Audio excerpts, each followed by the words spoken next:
Hello again, everybody, and welcome to a laugh-filled edition of the Jim Cornette Experience. Today, Vince McMahon's on the highway to hell, AEW's on the road to ruin, and WWE Unreal takes us on a trip up the writing team's Hershey Highway.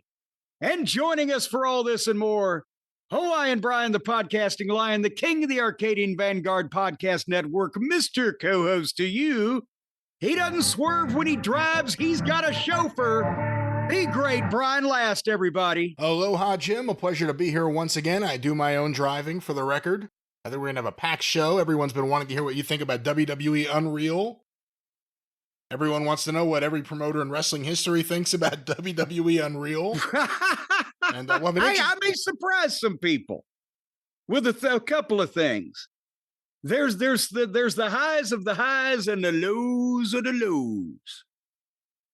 And we'll try to thread the needle kind of in between those. We talk about that, but it's getting harder, Brian, to watch the actual wrestling these days. And usually when I say that, you don't know about this story I'm fixing to tell you here. When I say that, usually it's, oh, this show was hard to watch. I mean, now it's getting hard to actually watch the shows. Do you know now what my Spectrum cable people have done to me on the eve, on the vestige, on the near climax of SummerSlam weekend? Do you know what's happened here? I have no idea. No. Well, I will tell you. I don't know. I've even called them and they gave me some bullshit. Here's what normally, if there's a pay-per-view coming up, so that I don't forget, right, I will go 3 or 4 days beforehand, Tuesday, Wednesday, whatever, and I'll get on the pay-per-view channel cable guide and I'll order the pay-per-view and I'll DVR the pay-per-view, and that way I know I'm going to see the pay-per-view, right? I go to do that this week on my Spectrum cable guide. I go to the pay-per-view channel and I'm going through it. It's got, all the outlaw wrestling from, this guy's third lesson in wrestling school is now a pay-per-view because he became a star, and comedians you've never heard of, and the umpteenth rerun of AEW All In, right? And I'm going, can't get to Saturday. Wait a minute. What? It's the guide suddenly on like Friday morning, this morning, as a matter of fact, just said sign off. And what the fuck? And there was no more programs listed for the next successive days. It's like the channel just signed off. I go to the other pay-per-view channel, same fucking thing at the same time. So I call Spectrum on the convenient number they give me on my bill every month. And I asked this guy when I finally got a hold of him, I said, hey, what's the gig here, Slick? Why can't I order the pay-per-view for the wrestling on TV this weekend? Oh, yes, sir. I see you are a faithful customer. You have ordered the Double or Nothing and the Night of Champions and thank God I hadn't been ordering Dumbo Does It Donkey style. I'm talking to this guy directly, right? But it was all in the wrestling vein. And I said, I'm describing to him the situation. Well, he's not in town here. He can't just hit his cable and see the guide, right? He said, that does sound very surprising, I think is the way he phrased it. And he puts me on hold and he comes back and he gives me this fucking deal. Oh, sir, from now you have ordered the pay-per-view 48 hours in advance. So if you wait till Thursday evening and you go to order the pay-per-view for Saturday, this is 20 minutes of my time on the phone with this fellow to okay, all right, I'll wait till Thursday evening. It's Friday, past Friday morning now, going on to Friday afternoon, and it still says sign off, channel off air. There's no info, nothing for anything. Not just SummerSlam, but another pay-per-view of any description cannot be ordered somehow. Here I can't be the only one in Louisville, Kentucky. Derby City followers, Cult of Cornette members in the Derby City area report in and tell me that I'm not alone. What the fuck is going on here? So I'm going to have to watch this thing on this pissy ass streaming business. What's it on, the cock? Peacock, I believe, has the WWE pay-per-view events primarily still, and it's a good way to watch it. You just have to watch it live, and you can't fast forward live. No, I'm going to watch it. It's on after. It's up from then on, right? Well, yeah, but why wouldn't you just watch some of it? I mean, it's 2 days of stuff. Because it's going to go to goddamn midnight on, and also Saturday, WWE tomorrow. No, it's not.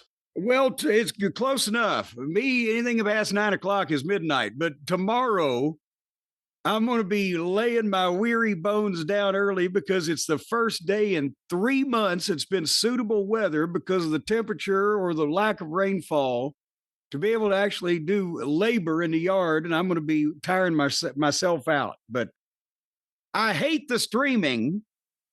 But what about the people who did want to order the pay-per-view of the comedian that nobody had ever heard of, or the guy's third wrestling school lesson? Well, what I think the what lesson about that is market? I think the lesson is the reason that content is available is because there's very little content that actually still uses traditional pay-per-view. And you're one of the very few people that probably still purchases traditional pay-per-view. What about AEW? AEW doesn't purchase their own pay-per-views. Tony's smart like that. No. He pays for them. No, I'm trying to. He purchases them in more ways than no, one. I know what you're saying. AEW, I'm saying to you that they still have a pay-per-view model. If everybody just stops carrying the pay-per-views, didn't the thing that carries them on the stream go out of business? Or one of the big ones? Didn't they have some fiasco with that? What was it? Weren't the pay-per-views supposed to be available on Max? Well, that was long ago and oh so far away when he fell in love with them after the second show. But what I'm saying is there was a big entity that suddenly stopped carrying their pay-per-views. Or am I crazy? Feel free to tell me I'm crazy. No, I think you're talking about... You need to Google it, get started. Well, I'm not going to Google that. It's not worth it. You're talking about one of these streaming services like DAZN or... Was it DAZN or was it Bleacher Report? Triller. What they were with Bleacher Report, but I think I'm not sure if they still are. I think that actually shut down. And then then they have a traditional pay-per-view. So if I don't have a pay-per-view channel here, how am I going to watch these? They're also on YouTube pay-per-view or YouTube TV, I guess. The fucking hell. At least when we were on low power television years ago, we still had a signal going out through the air to people that had few choices, but that to watch the thing. Now you don't even know where to find these people. All right. Anyway, so some way or another I'll see and or hear SummerSlam or SummerSlam, as it's called in the Rocky Kernodle household. Would you like, Brian, before we go any further, we've been taken to task. A couple of the listeners, we've caused some problems. I don't know anything about this. Actually, this potentially could be a litigious situation if they talk to the wrong people. Hopefully they don't contact Stephen P. New, because we might be found liable for some damages. The first one from Chris from Troy, Indiana. He begins this, sir, not even like dear Jim or hey guys or what, sir. I'll have you know that comments made by you on a recent episode of your podcast, specifically saying the wrestler looks like a stringy-haired, slender-bodied guy who works over at Ken Towery Auto. Remember when I said that, Brian? I don't know who it was saying about. I don't, because I don't even remember you don't even know who you're talking about, so I don't know, no. Well, it was some job guy. But nevertheless, Chris continues, it caused me to laugh so hard that I missed my exit at 65 North and the Watterson westbound, which then forced me to endure downtown Louisville traffic at 4:30 p.m. The comment was so comically specific that I immediately and precisely knew what the guy looked like. I hereby demand a disclaimer before any further comments like this are made. And yet, Chris, I can only, both of us, we apologize because we have forced you to endure a fate worse than death if you were on 65 North past the Watterson at 4:30. Brian, you think we need to lawyer up? Yeah, I don't know what's happening right now. This show got very local very quickly. Well, how's traffic downtown today, Jim? How's the weather, Ollie? It's fucking cold. Well, I'll tell you, then we need to branch out. We need to lawyer up in Nevada because there's a problem out there we've caused. This is personal injury. If I've ever, it's got it written all over it, Brian. Steven from Las Vegas, Nevada says, aloha, Jim and Brian. I was listening to the YouTube clip Jim Cornette reviews WWE's roster K to Z while drinking a cup of coffee. At the 11:32 mark, I started laughing so hard that I began choking on my coffee. I then fell down and slammed my chin onto my dining room table. I just got back from urgent care where I received 4 stitches to my chin. Please see the attached photo, which was a picture of this motherfucker with 4 stitches in his chin. What did we say at that point in the show that made him do that? I don't know, but you need to get Jay Sharknado on editing out, whatever that was. Make it a goddamn description of a funeral so we can't be held liable for. But he does say, I guess I should be more careful the next time I listen to the show. So we've got some type of exculpatory. That's what we really need. The listeners to have to wear helmets to listen to the show. Well, that wouldn't really have worked because the hell your chin's still sticking out of the helmet. It just got the strap underneath it. That's true. How did he do? What did he say he did? He stood up and bent over and hit the chin on the table? No, he wasn't being butt fucked by some type of random escaped convict. That was very specific. Okay. He choked on, well, it's Las Vegas. So, but he choked on the coffee. Oh, it was the coffee. Is what led to the lack of oxygen, which then I assume caused some type of blacking out or lightheadedness, which then led to a disorientation similar to vertigo, which then caused the trajectory of the chin into the table and the subsequent tearing of the flesh because of the sharpness of the bone inside. Is that enough information for you? It's definitely a lot of information that you somehow know a lot about. Anywho, before we go any further, we got to talk about Vince McMahon's driving, and we'll discuss the latest incident and the coincidence that I've just now heard reported. But and we may be off YouTube here for a few seconds, folks. I'm not going to curse a lot, but they don't like some of the content. But again, I was gone last week, and all these things happen, and et cetera, et cetera. But one of the things that I got inundated with tweets, et cetera, review the new South Park.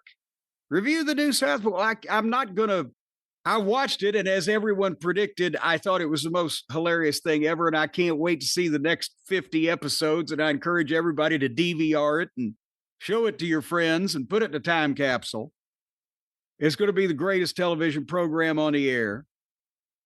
But I'm not going to review the writing and the animation and the structure of the show, but it's part of a bigger thing that's going on. And again, this is for I'm going to go back a little bit and be a little elementary. The citizens of the United States know what I'm talking about, but for our international listeners, I may have to bring you up to date a little bit because you don't follow all of our news, thank God.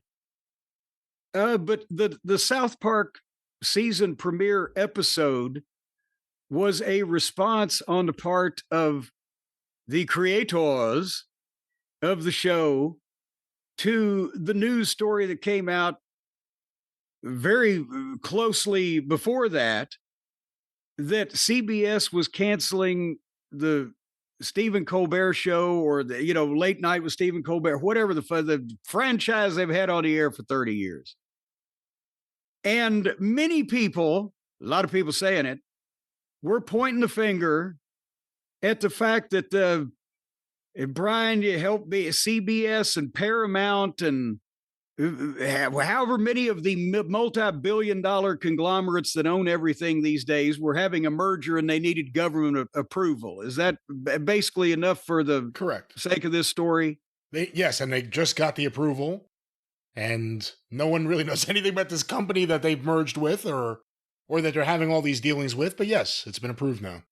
Yes, it's been approved right after, and a lot of people were pointing a finger at, well, they needed the approval from the government for this giant merger. And, Stephen Colbert is not, he's not Schindler's favorite person. He's been knocking him. So let's get that out of the way. And I know, and I brought this up to you. Well, because Colbert's show loses money and it's a shits. Well, that may be. And actually, I haven't watched Stephen Colbert since he was on after Jon Stewart on The Daily Show. But point being, it's part of a larger issue here. Because did you hear today that the Smithsonian Institution has had to change one of their exhibits? They had an exhibit on presidents that had been impeached credibly in the history of the United States, which was Johnson, Nixon, and Clinton, and Trump twice. They'd take Trump out of it. It was an exhibit? How do they, what do they exhibit exactly? There was some type of exhibit or historical fucking tableau. I don't know. Go to the Smithsonian. You're closer than me. You said exhibit, so now I'm like, do they have the phone? Like, what do they have there as part of this exhibit? But they had to take Trump out of it. And it's part of a larger thing. If for 10 years since he inflicted himself on our politics, he came up with the fake news and the don't listen to the news people that tell the truth about me. And it was don't listen to ABC, CBS, NBC, CNN, MSNBC, Washington Post, the New York Times, this paper, that newspaper, the kid with the lemonade stuff. Don't listen to anybody tells truth about me or anybody knocks me. They're full of shit. Just listen to these fringe right outfits that they think I'm great. That's who's telling the truth. And normally that would have been dismissed as the bloviations of a grifting con man that was afraid that he was going to get exposed. But a lot of people bought it. And that's existed since then. And now, when they present facts and video and testimony on the news, people go, that's bullshit. Because they believe this guy. And then lately, he's been suing colleges and universities that threaten to withhold federal grants. Don't go be teaching that stuff. I don't want you to be teaching. Because there's I think a lot of it's because they allowed anti-Semitism to run wild on their campuses. Well, but it just so happens... accepting lots and lots of tax dollars. It just so happens that in many cases, also, he's fucking getting his shit at the same time and bullying these people and making them afraid of whether they're going to cross him or not. Maybe so, but fuck the university. Why are the universities the good guys in anything? Fuck that. Well, when is the last time that the federal government sued colleges over DEI fucking curriculums or whatever the fuck is what I'm saying. It's a new thing. I don't think it's ever happened before. But again, one way or another, it's not like they're the good guys. Even if you have a problem with Trump going after them, don't make it like they're the innocent good guys. Then that needs to be the Justice Department, not the president. He can't just, because there's a lot of bad guys they could go after. But he wants to go after the ones that's going to get him votes. Or he's suing the networks.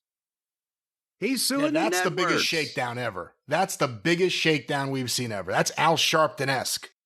When was the last time the president of the United States sued the goddamn... Woodrow Wilson didn't sue the first radio station. Well, suing the networks is bad, but the problematic part is more the settlements.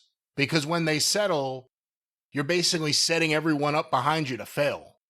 It's hard to have the battle. I agree with that. They're capitulating. And whether you like what the universities were doing or not, it's a separate issue than all of this stuff together. Don't say bad things about me. Don't fucking report bad things about me. Only listen to what I say and what I tell you and who I think you ought to listen to. Don't let this fucking campaign of Trump doesn't know what the fuck he's doing get too far. Because it will. But here's the thing. The comedians are banding together. This may be the best thing yet. Because think about it. Logic and reason, facts and evidence, video and testimony, eyes and ears have not done any good. He's not a funny person. He's dangerous because of what he can do and what he's allowing to have done. He has got these people so convinced that he's this meme of Schwarzenegger and fucking Rambo or goddamn being sent from God with a halo on, that they can't see that he's a bloviating flesh bag and a pathetic human being in real life in front of them. The emperor has no clothes, needs a moment. And since all of that stuff didn't work, and even his own mouth doesn't work, when he says, boy, I had to break it off with that no good Jeffrey Epstein because he poached an underage employee from my spa to take to his sex island. That's going to be what does him in. That's the only thing that could actually hurt him with his base. No, that was the best thing that you could say. No, she was my underage employee at my spa, and he poached her. So even though this motherfucker was so heinous that his co-conspirator got 20 years in prison, he broke up with him because of that. And that's what he says. Jeffrey Epstein did an interview where he claimed there was a fight over property in Palm Beach a few years later. Trump was still giving quotes about Jeffrey Epstein a few years after this alleged thing. The other story that came out of the White House was he got banned from Mar-a-Lago for being a creep, which contradicts Trump's story. That was because he was stealing people. And the other question is, Mar-a-Lago's a club. What did he think Jeffrey Epstein was stealing these people for? He didn't own a club, right? Like, it's one thing if it's like, hey, you're stealing my wrestlers and going to your promotion. That I understand. Where did he think he was taking these girls? Right? Off to the island he never had the privilege to visit. He never had the privilege. He goes, I never went to the island, never had the privilege. What? So the point is, ladies and gentlemen, everything else has not worked. Sanity has not prevailed. It's comedy. Treat him like Charlie Chaplin treated Hitler. Make him a laughing stock. Take away his credibility. Bring about the emperor has no clothes moment where they begin laughing at the pompous douchebag. He's not funny. He's dangerous, but the most dangerous thing about him is the amount of people who are still believing this shit, no matter what. And apparently, the best chance we have may be to remind people over and over that in real life, he's a pathetic, preposterous person. It may loosen this grip somehow, but he's censoring the media. He's restricting what people do, what institutions do. He's changing history at the Smithsonian. He's a repulsive, repugnant moment in American history that as soon as he's out of office will be immediately rewritten to restore fact. But until then, kids are going to grow up believing this shit. So anyway, yes, I love South Park.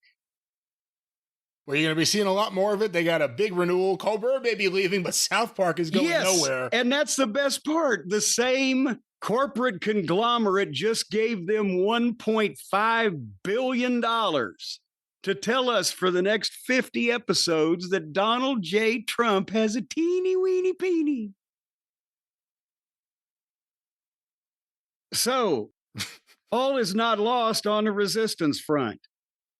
Brian, would you like to keep talking about lunatic billionaires? Vince is lucky to be alive today, I guess. Well, I read this story and, I thought of you right away, not even because of your car stories, just because you're one of the people I've commiserated with in the past about how much we hate the Merit Parkway.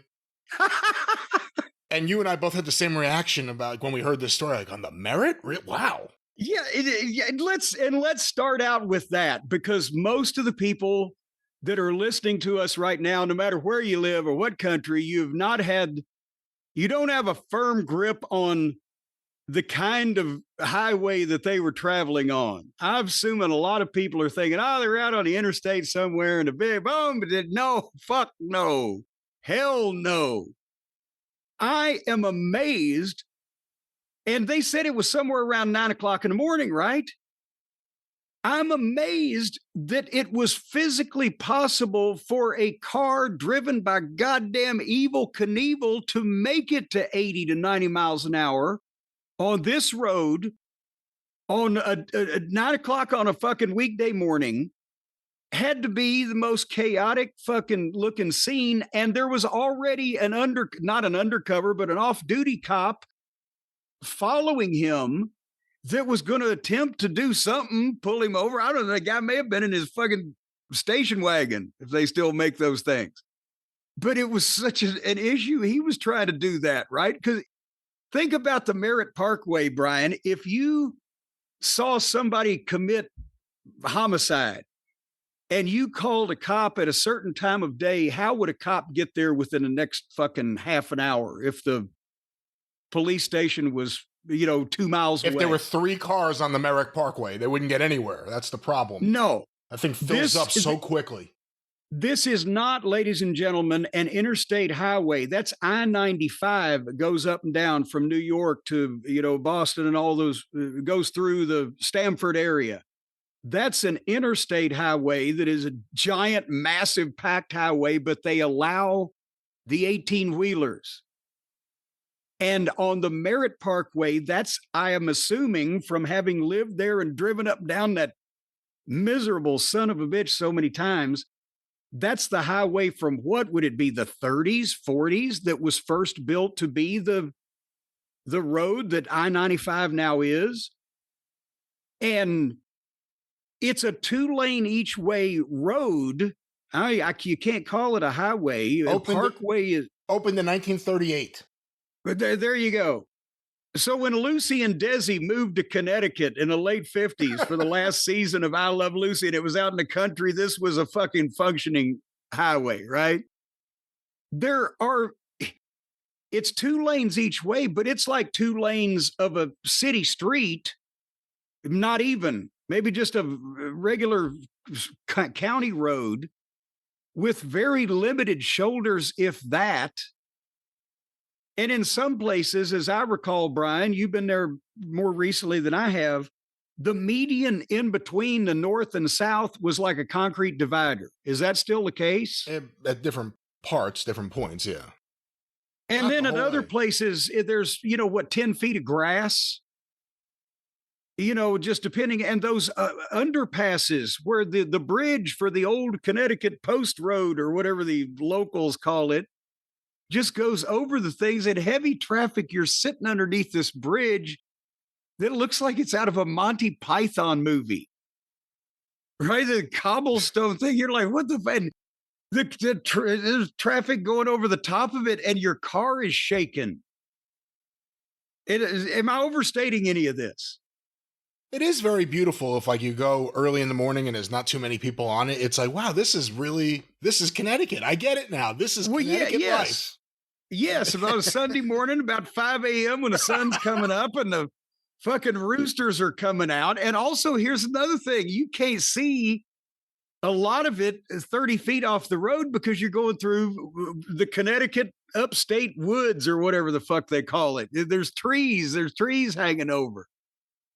And then it's tight. And most of the passenger cars, they avoid I-95 if they're not going from city to city with all those fucking trucks, but then you're jammed. It has taken me up to 2 hours to go 25 miles on that thing at certain points of time. And that was 30 years ago, so I can imagine.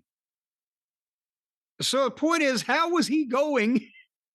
But this, in case you're living under a rock, Vince McMahon was cited for causing this accident when he was being followed by an off-duty cop who was apparently going to try to flag him down or do something, and didn't get the chance before he maneuvered in such a fashion around the other cars. He was cutting in and out of cars, but What a maneuver. What a maneuver. And he runs in the back of this woman. And in his, is it a Bentley? Is that what he was driving? Yeah, he was in a Bentley. Yeah. About the Bentley 250 Continental grand. GT. Yeah, he, boom, in the back of this woman. And they go into one of the guardrails they have. It's lucky it wasn't just a bridge abutment, because when you're going under these underpasses, you're 10 feet tops away from this goddamn concrete structure. Boom. And then another car hits them, I guess, from behind. So they hauled off. They hauled off the Bentley. Poor Bentley. We knew him well. And apparently, Brian, did you hear this part of the story? Some of the debris, because they're going north. They were going away. So Vince McMahon was traveling at a high rate of speed away from downtown Stamford, away from New York City, going somewhere farther up into Connecticut. They were in Westport. You know where Westport is. They were in Westport, yeah. So they were miles up the road. But the debris goes over into the southbound lane because, like I said, there ain't much median, right? It goes over to the southbound lane and hits a car that apparently was being driven by a WWE employee on his way to work in Stamford. Get out of here. I didn't hear that part of it. No. It's like a goddamn Fats McMahon trick billiard shot. It's like, I got him. I did not hear that. I had to karam off the fucking lady's BMW, but this is what it is. It's being reported by the usual sources, but a person of that name about that age who was reported that the car was damaged by this flying debris works in the WWE office in Stamford, and it wasn't like a Joe Smith name. So we're open to we're open to correction here, but it seems like that's the case. And that at 9 o'clock in the morning, they'd be a little bit late for work. Well, this was 9:22 a.m. when it happened. I have a comment here, or I guess a post that was made by Barbara Dolan, 72 years old, founder and CEO of BD8 Capital Partners. Lucky to have survived a horrific car crash on the way up to catch the ferry to Martha's Vineyard last Thursday morning. Both cars totaled. Vince McMahon, former chair of WWE, hit me going 80 to 90 miles per hour as I drove in the right lane of the narrow Merit Parkway, she wrote Merit Highway, built in the 1930s. I and the dog are mostly fine, but was lucky to have kept control of the car, more or less, as I shot off the road after being catapulted over 100 yards. Jesus Christ! An unmarked state trooper had been following him as he sped in and out of cars down the highway and had just turned his lights on. Okay, so he wasn't off duty, he was unmarked. I apologize. Had just turned his lights on to pull McMahon over, but he was not in time.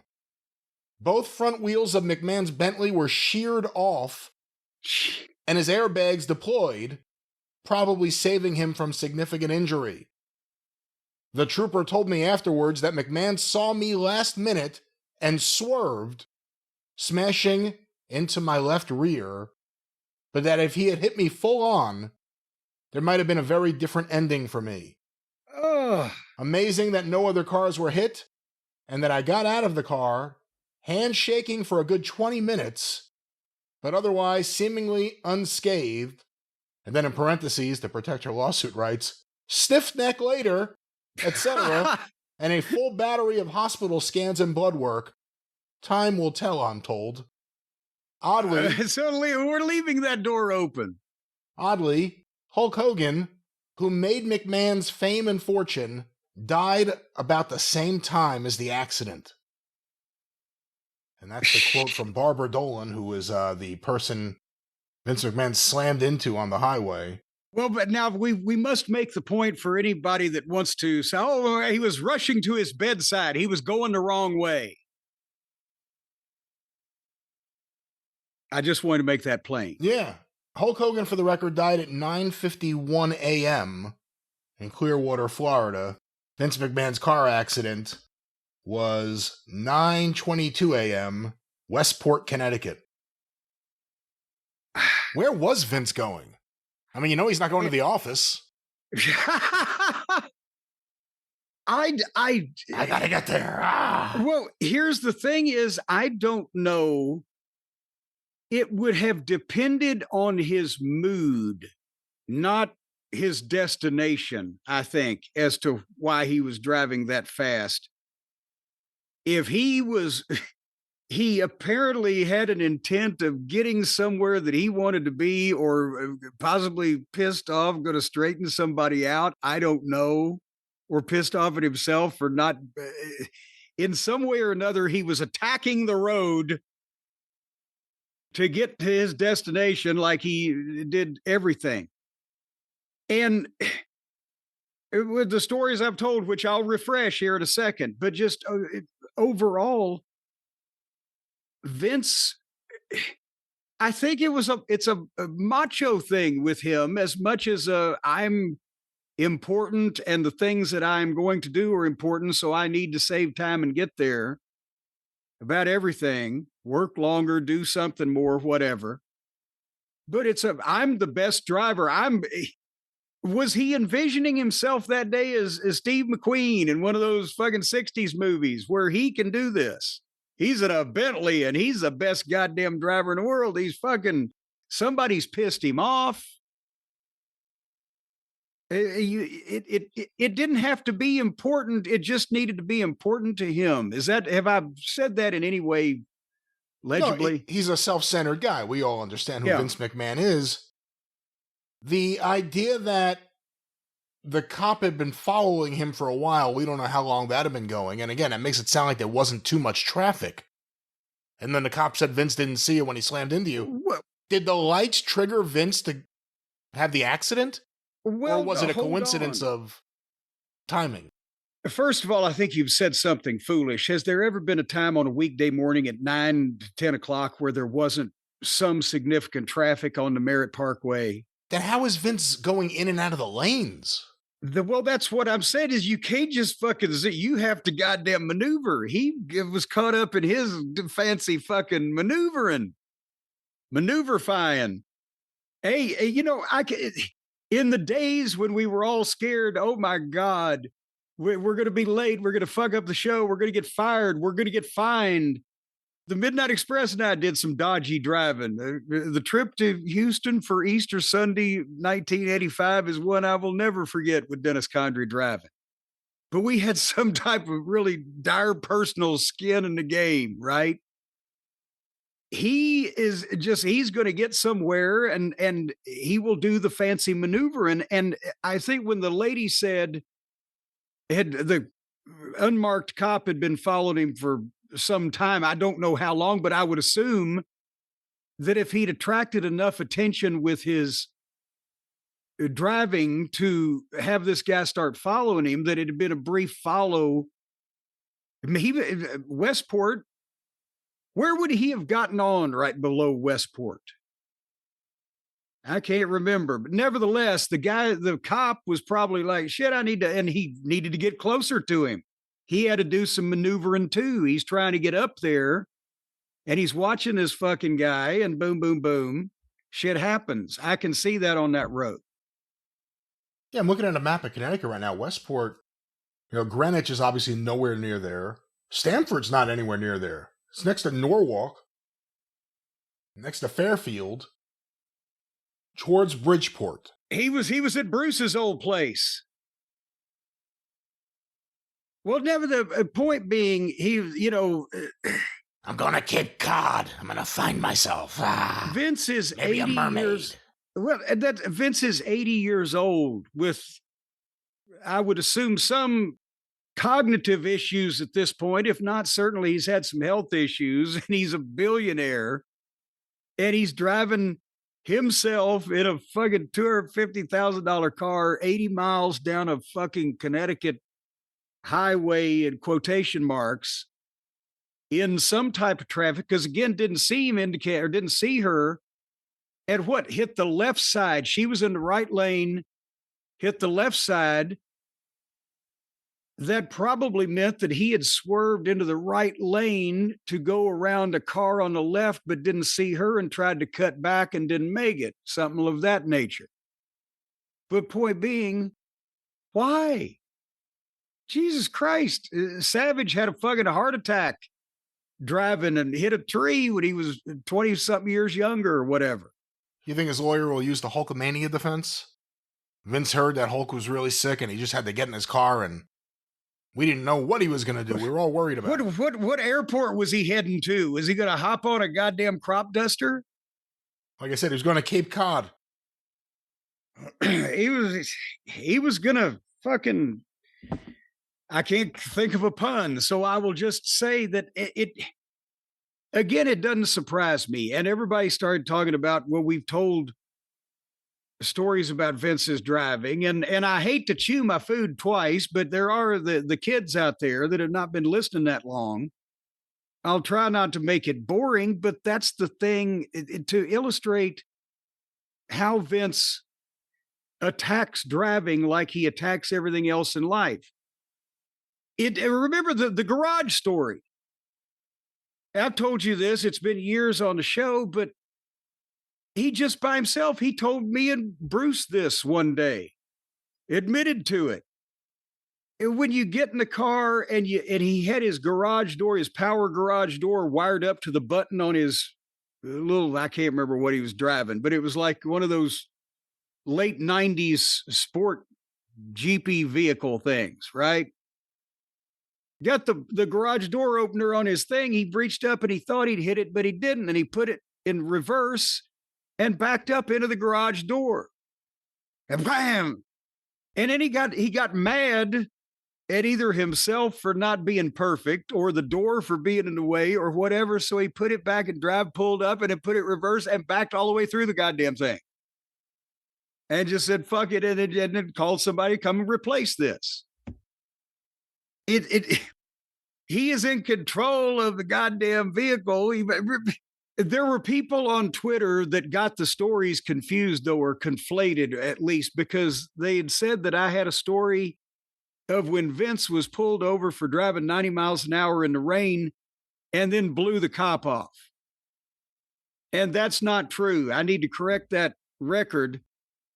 There were two separate times. It wasn't raining when he got pulled over for speeding and blew the fucking cop off, but he was driving 90 miles an hour in the rain after the authorities had talked to him about potentially having hijacked the plane. So have we got that straight? I think so. So the hijacking the plane day was when we were flying back from TV somewhere, right? And we're supposed to fly into one of the New York area airports. Usually it was normally Newark, but it might have been LaGuardia. I don't fucking know. But they get on the PA and the pilot announces that due to bad weather in a New York area, they're going to be diverted and land in Albany. And then apparently, and of course, by now, I'm not listening because I'm thinking, oh, bad weather. That's all I've heard. I don't care where we're going. Land it right now. Put me in a cornfield, Kansas. I'll find my way back. I don't care, right? But Vince gets hot because we're supposed to be able to get back in time for him to go to the office and work some more. And now Albany is 180 miles from blah, blah, blah. So Vince gets up and at first he's talking to the stewardess. And then finally, and I'm sitting there going, I don't know what's going on anyway. And finally he gets up and goes and knocks on the door. This was before 9/11. Yes, this was like 1997 or whatever, but still, he's knocking on the cockpit door because he didn't get a satisfactory explanation. He wants the pilot to come out and explain to him, why can't we go to White Plains, pal? Because it's fucking 40 miles away from the same fucking thing. So The pilot came out and talked to him. And then, as we all hung back when he got off the plane, because he's in the front row anyway in first class, and then the authorities were talking to him. And whatever was said, went right on. He just needed an explanation. So now we got to rent a car. And now he's mad and he's motivated to get back. So he's going to drive because, did I mention, Brian? I think I did earlier. He was Steve McQueen and goddamn Bullet, right? And so it's still raining in Albany. It just wasn't like socked in like it was the New York area, but it's the interstate, but it's raining. And he's doing 80 in this Lincoln Continental Town car, biggest goddamn thing I've ever seen, diamond in the back, sunroof top. And again, it's frustrating because he's not dangerous in the fact that he's inattentive as a driver. He actually is goddamn good. He's just convinced this was 30 years ago. He's 80 now anyway. But he just kept a high rate of speed and didn't give a fuck about the weather. And by the time we got back, there wasn't really anything meaningful to be done at the office anyway. I remember getting in my car and fucking rushing home to goddamn get oxygen because my asshole had eaten up all the upholstery in the back seat. Jim Ross was in the front. Me and Bruce were in the back. And I'm looking at Bruce like, Jesus Christ.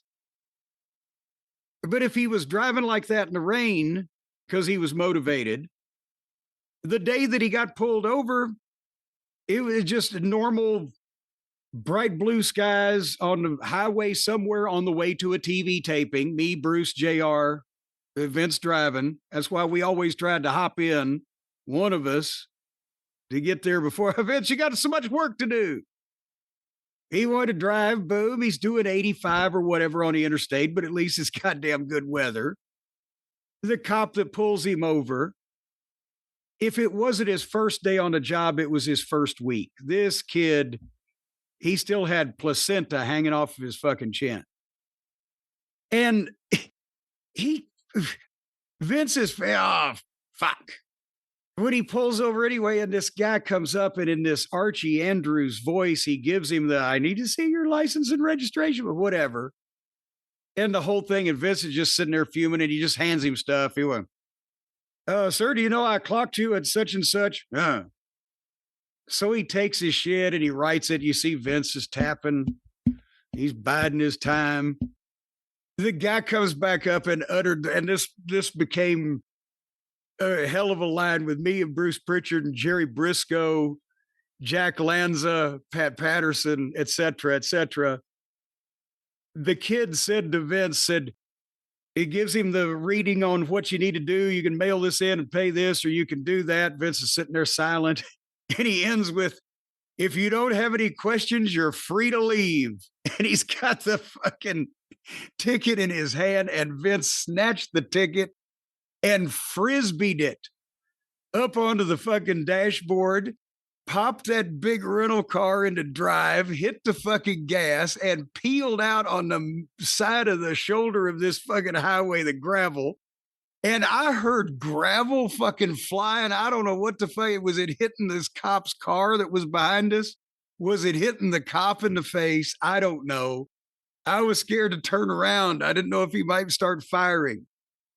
And Vince peeled out and got back on the highway. And I looked at the speedometer. I said, he's going 80 again. And the guy can still see him. If I look back, and that cop was just standing there slack-jawed, dumbfounded in the distance. Like, what the fuck is this?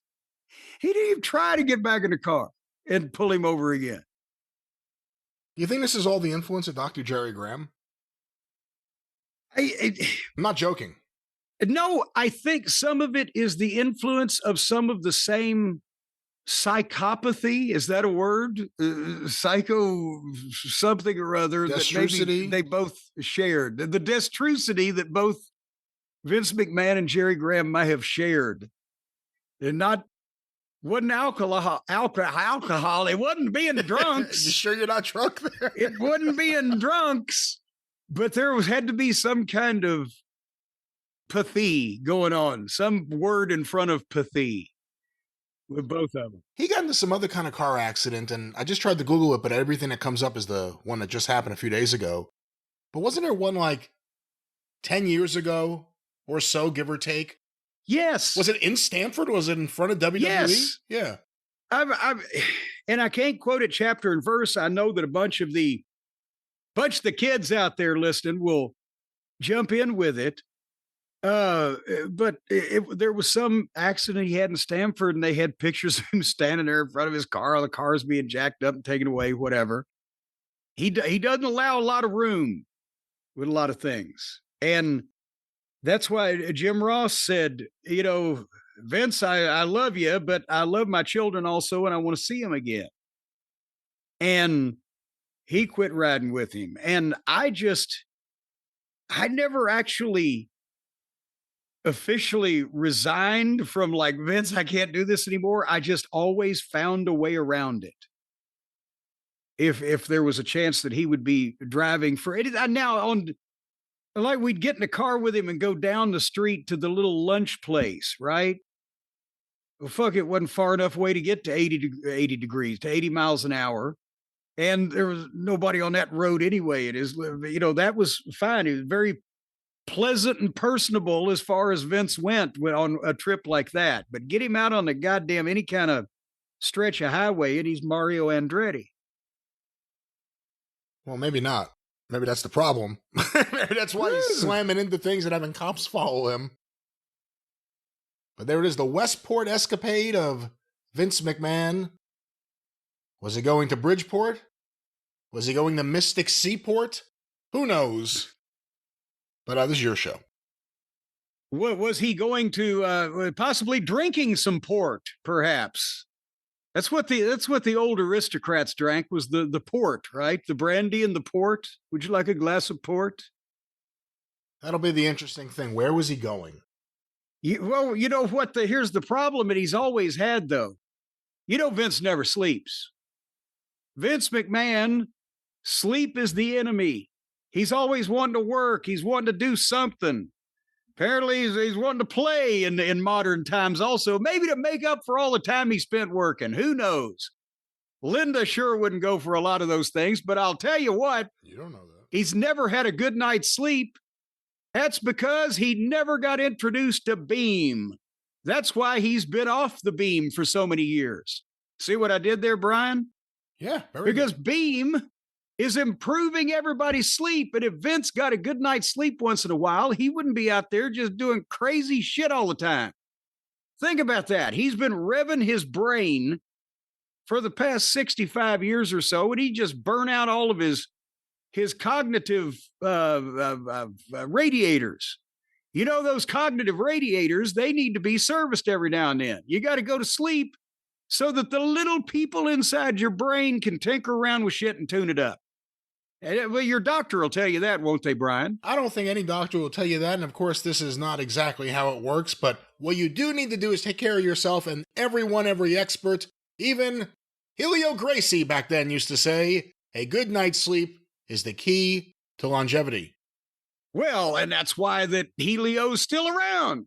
No, he died. He died several years back. Well, we can't all be perfect, ladies and gentlemen, but I'll tell you what, the Dream powder from Beam is an all-natural sleep blend with science-backed ingredients, and they got science behind them, so they're good. Designed to help you fall asleep, stay asleep, and wake up refreshed. And stay asleep, it depends on just set an alarm.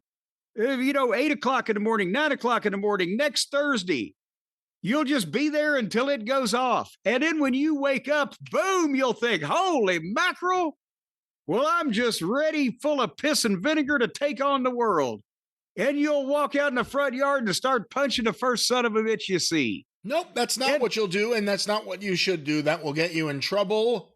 You don't want the cops to chase you like they chased Vince McMahon. What you want to do is, once again, get a good night's sleep. Yes. And our friends at Beam can help you get there. And unlike other sleep aids, there's no next day grogginess. Just real deep sleep that helps you feel good in the morning. You'll wake up with Willie at full staff. And I'll tell you what, You won't be tossing and turning. No, you'll look like you're ready to be laid out and have words spoken over you. You'll just stay there in the same position. You will sleep normally and comfortably. And just leave a mirror right at your table there at bedside so that your immediate family can hold it in front of you just to make sure that, and then otherwise there's no maintenance needed. Funny, but not needed. And of course, what is needed is a good night's sleep. I've said it now several times, and we could all use it. From Beam. Well, they've improved over 17.5 million nights of sleep. And that son of a bitch ought to be well rested and ready to go back to work by now. 92% of the users surveyed, ladies and gentlemen, reported better sleep and waking up refreshed. 6% reported no change, and 2%, unfortunately, were unavailable for comment due to the fact that we couldn't hear what they were saying past the tube that was down their throat. There is no tube, but what we're talking about is Beam, and of course, the first stat may be true, some may be for fun, but what is not a funny game, what's not a game is sleep. Jim, just help out in some kind of way. Beam. Well, for a limited time now, listen to how much money you're going to save. Beam is giving our listeners their best offer yet, up to 40% off. Stacy uses it. She's been subscribing for quite some time now. You mentioned that Suzanne loves it. We, unfortunately, never get the opportunity to sleep. And, well, I'm old, so I pretty much can't wake up anymore. But if you're having problems, folks, 40% off, up to 40% off on the Beam Dream Powder for a limited time. Shop Beam, BEAM. .com/JCE. Use the code JCE at checkout for up to 40% off on the Beam Dream Powder. Shopbeam.com/JCE. Code JCE. Sleep the sleep of the angels. And you can get the wings taken off surgically. No wings needed. Sleep a heavenly sleep here on Earth with our friends at Dream. They will get you there. As Jim said, they love it over there. We love it here at Last Manor. They are there for you. One more time, Jim, that promo code. They're here, there, and everywhere at shopbeam.com/JCE. All righty. Well, Brian, would you like to go back in time and talk about a little wrestling history? Oh, yeah, absolutely. I have got a couple of that. We're going to play a different game today. Normally on your show, The Drive-Thru, we play Guess the Program, and you ask me the lineup, and I try to get the year and the place and all that stuff. We're going to play a different game today based on my trip to the Jack Pfefer collection at the Notre Dame Hesburgh Libraries just last week or week before now, as you hear this. We're going to play Guess the Letter Writer. I am going to read a letter to Jack Pfefer and see how long it takes you to guess who wrote the letter. Does that sound fair?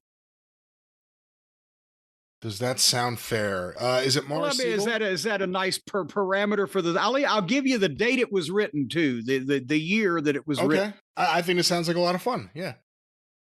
And it won't be like from the dry cleaner, sir, your tux is ready or whatever. This is somebody, I believe you, a historian such as yourself, you are going to be able to divine the answer to this. This letter was written, and my copy cut the date off, but I jotted down early 1947. Okay, early 1947. Okay, I think I got it. Keep going. Get your dinger. And when you want to ring in, just ding and let me know. How about that? This is to Mr. Jack Pfefer, care of the Milby Hotel in Houston, Texas. My dear friend Jack, it was good to hear from you and to learn that Sam Avey can place me in his territory. And as a side note, obviously, Brian, you know, but some of the folks may not know that Sam Avey was an old-time wrestling promoter, most famous for being based out of Tulsa, but this letter does not say specifically that's where Sam Avey was promoting at the time, so I don't know. I am enclosing a carbon copy of my reply, which I sent to him together with pictures by airmail today. Let me say, Jack, that I am deeply appreciative of your efforts in my behalf and hope to see you soon to thank you personally. My fiancée, Helen, joins me in sending kindest regards. I think I got it. I'll finish. It's almost. Best of luck to you, and again, many thanks, Jack. Your friend who? Stu Hart. You are correct, sir. Yes, sir.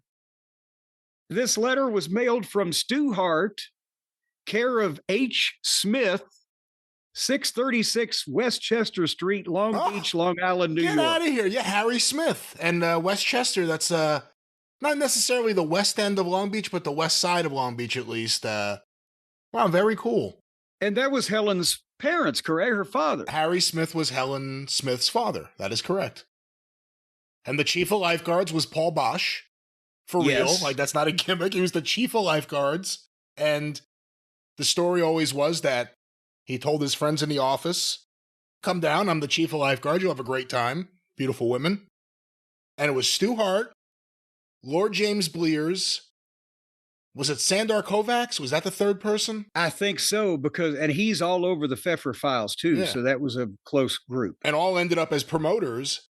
And Lord James Blears met his wife and married her in Oceanside, New York. And I know this because I wrote a letter to him in the 90s, and he wrote back to me, give me all the details, and he signed off with Tally Ho, which I stole from him. And Stu met Helen. And that's why whenever I've met a member of that family, the first thing I ever said is, I'm from Long Beach.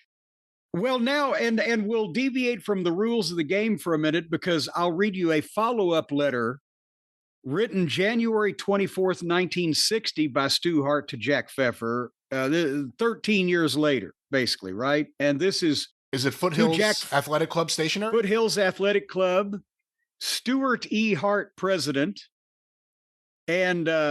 he addressed it to Jack Pfefer, care of the Hotel Piccadilly in New York. We talked about that. And it's a long letter, and he's thanking Pfefer for sending Ricky Starr out to work his territory and blah, blah, blah. But the last paragraph is, we had our 10th baby, a boy, on last January 3rd. He is the 7th son 13 years later. And Jack, as you know, my wife has always had the highest regard for you from the first time she met you, and you've been kind enough to always remember her in your letters. So she has asked me to be sure I include in this letter the special request that you do us the honor of being godfather for this baby boy, now 3 weeks old, named Ross Lindsay Hart. This can be done by proxy because we know how busy you are. We would be very happy if you would consent. So Jack Pfefer was Ross Hart's godfather. In writing. Like sometimes, that's just something you say to someone, you mention it to them, but it's actually in writing. No, and the thing is, this was the thing about Pfefer, is that to some people, he was their best friend and a genius, and they were so loyal. He had done such good things for them. And to some people, he was a necessary evil that they had to deal with because of the ideas he'd had and the talent that he controlled. And to some people, he was a scum of the earth, and they wanted to run him out of town, all at the same time. And it just the most unique individual. Anyway, let's get back to the game. How about guess the letter writer from 1963? You ready for this? I'm ready for this. Mr. Jack Pfefer. And it's spelled P-H-I-E-F-F-E-R. So that might not have got over with him already. I have been working for about 6 months now, and several of the boys have advised me to send you some pictures and a short history. I am 23 years of age, 6'3", 280 pounds, and I wrestled and played football at Oklahoma University. I got it. Right, where's my horn? Where's your horn? It's actually Scott Cornish's horn. Well, no, you're wrong. This is not Scott Cornish. Should I say who I think it is? Oh, no, who do you think it is? The Oklahoma Stampeder himself, Cowboy Bill Watts. You are correct, sir. But I'll keep going with the letter. I also wrestled in high school. I represented the U.S. against the Japanese in 1961 when they were here.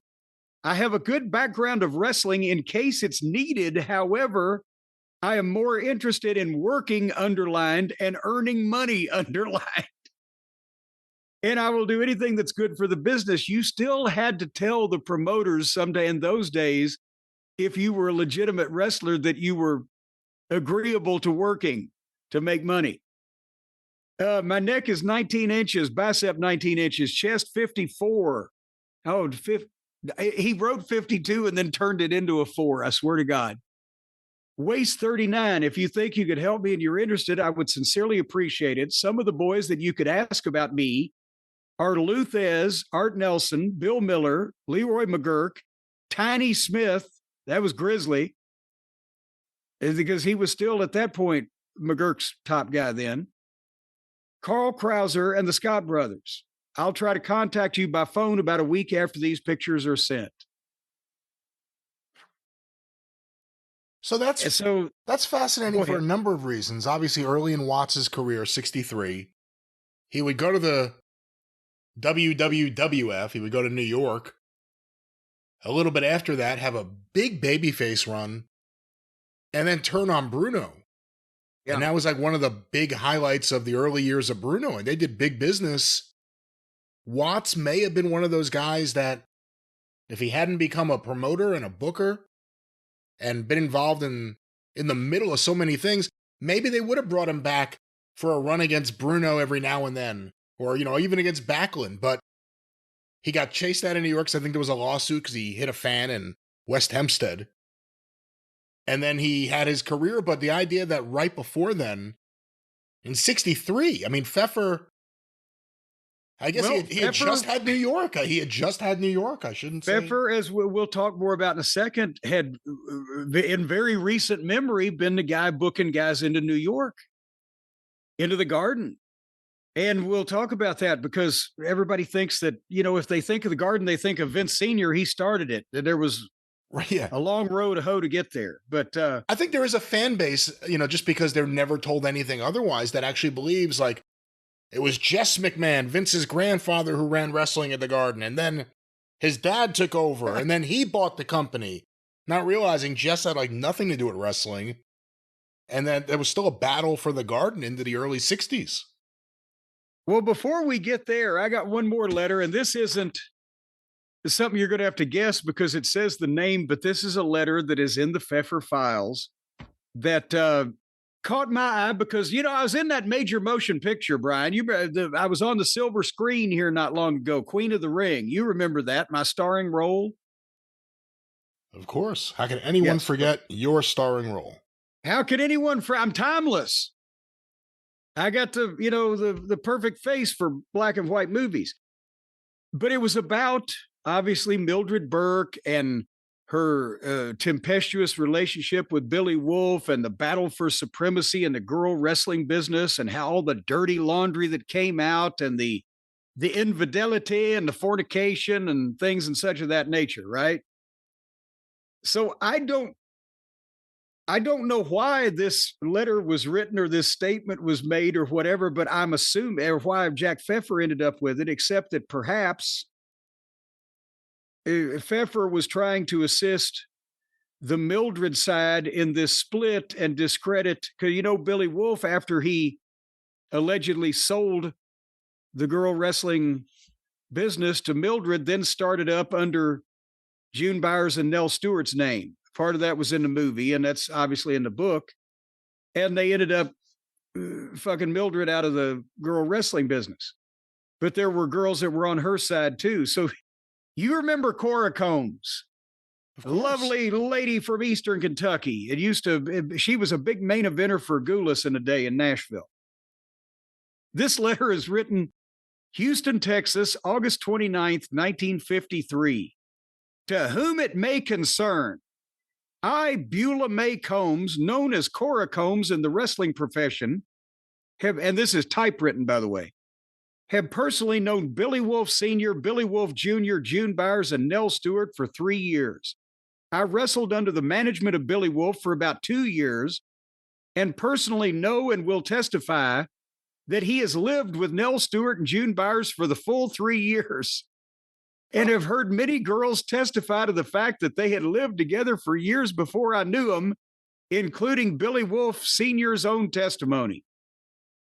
Billy Wolf ran his business entirely on an immoral basis and tried to get me to participate in immoral conduct with his lawyer during the time I worked for him. The lawyer is not named here, but since Billy Wolf signed out of the business for 5 years, and that was an awkward way of saying he sold the company and agreed not to compete, right? He has offered me 85% to quit his buyers and return to him under cover of Nell Stewart and June Byers Girl Wrestling Enterprises. In English, that means that he offered to give her 85% of the money that she earned as a wrestler to be represented by his new company under Stewart and Byers instead of Mildred, who bought his company, but apparently was taking more than 15%. He has made this same offer to practically every girl in the business. Some of them were possibly stupid enough to fall for this line, but I and many others are not. I personally witnessed on several occasions Billy Wolf and Nell Stewart in bed together when he was still married to Mildred Burke. Oh, wow. One of these occasions was at Rock Village Courts in Springfield, Missouri. Another time was the Park Hotel in Columbus, Ohio. This is 1953. It still was like a big deal in court in a business dispute if one of the people was fucking somebody, right? Anyway, I personally don't believe these 4 characters, Billy Wolf Sr., Billy Wolf Jr., June Byers, or Nell Stewart, should have the right to talk about anyone, no matter what they do. Sincerely, your friend and made voluntarily by Cora Combs. I thought that was this was no wonder that the established promoters, after all this drama went on for like 5 or 6 years, just said to Moolah, here, you fucking do the girl thing and keep an eye on it, because they don't want to fuck with it anymore because of all this chaos. Because these, this Billy Wolf character was not making a lot of friends. Babies, apparently, but not friends. I'm looking right now to see if I have a digital copy that I may have taken when we did the segment, but I don't appear to. When we did the Mildred Burke file from the files, I mean, wasn't it a similar thing? It was like Nashville, similar time, girl wrestlers writing in, one on the side of Mildred, one against Mildred. Yeah. And they pitted them all against each other in this whole hoo-ha. But as a result of it, regardless of whose side you were on, the promoters didn't want to fucking deal with it, and they kind of made it a subgenre of the business for mostly one entity for the next 30 years. Well, there you have it. There you have it. Anyway, I need some help with New York geography from you now. One last thing on all that. I guess it's just interesting when you think about, Cora Combs was really kind of shut out in a lot of ways for the rest of her career. And you could argue whether it affected Debbie Combs' career or not. I mean, she was doing stuff with the ICW guys who were considered the Outlaws when she first was really getting going. But do you think that had anything to do with, Cora being on the outs with everything, or is it just as simple as Moolah took over, she had her own people? I think a little bit of Cora possibly having just gotten a sour taste with the whole thing with Mildred Burke and Billy Wolf and et cetera, and Moolah having her own girls. Cora didn't need to be beholden to Moolah, because if you notice, there was a drastic shift in all of the girls who were really already established in the business in the mid-50s. By the early 60s, they were gone, and all the girls that were really used in the 60s, for the most part, except for like the Mary Jane Mulls in Indiana or Cora Combs in Tennessee, they hadn't been in the business since the 50s. There was a changeover in the roster there. So part of it was just naturally that. But Cora was a tough old bird, I'll tell you that. But speaking of tough old birds, if we get back to Pfefer, and you talked about New York a few minutes ago, and folks, we could be here, Brian and I, for hours and hours trying to explain what we referred to a few minutes ago, how that Vince McMahon Sr. was not the original wrestling promoter in Madison Square Garden, or not even during, most of the time, the first 10, 15 years of its modern heyday when it became sellout business. The book that is indispensable if you're a fan of the WWF, WWF, WWI, whatever the fuck, New York wrestling, from the history of it, the cards, the gates, the backstage information, who was promoting. Scott Teal at Crowbar Press did Wrestling at the Garden with the historian J. Michael Kenyon, who's since passed away, but it has at crowbarpress.com pretty much all the information for wrestling in Madison Square Garden through 2016 from the late 1800s. And you get the story because it was so complicated. But the Feffer files have reinstigated in me just how fascinating it was that even in the modern era, New York, as the city, the Garden, was the last major city to still have people jockeying for power and control and in and out. And it was all because of the way the Garden was set up. And Brian, you probably remember there was in the 30s, 40s, 50s, it wasn't like today where the WWE could just go and rent Madison Square Garden and bring their show in and promote it. Or even that UFC could do the same thing. Or Don King or Bob Arum could have brought boxing in and just done their own thing. The Garden had dedicated in-house boxing and wrestling promoters named the Johnstons. It was a family, I think, brothers, a brother-in-law, potentially an uncle, whatever. But the Johnstons were able to control, because they had the contract for boxing and wrestling at Madison Square Garden, what talent was brought in, what promoters that they got talent from, who had input. And they had, from the late 40s revival, which we'll talk about in a second, they had a staff of wrestling advisors. And one of them was Cola Queriani, the old wrestler and strongman, because he had a piece of Argentina Rocca. And Rocca became the Golden Goose. So he would advise the Johnstons and some of the, other old timers that were around. I think Milo Steinbort may have still been involved. And then the Toots Mondt started the Manhattan Booking Agency, and Pedro Martinez in the 50s bought in and then felt like he got screwed and sold and got back out, went to Buffalo. And all that, Jack Pfeffer was in the middle of this. As was he on the in as an advisor and a talent agent? Or was he on the outs? When Vince Sr. first got control, it eliminated Pfeffer. But because Vince Sr. couldn't, his Capital Wrestling from Washington couldn't just take over the Garden, they still had to work through the Johnstons. They fell out. Pfeffer got another little run. But then Vince Sr. and Toots got together. It was goddamn Game of Thrones with, gangsters and floppy fucking men's hats, right?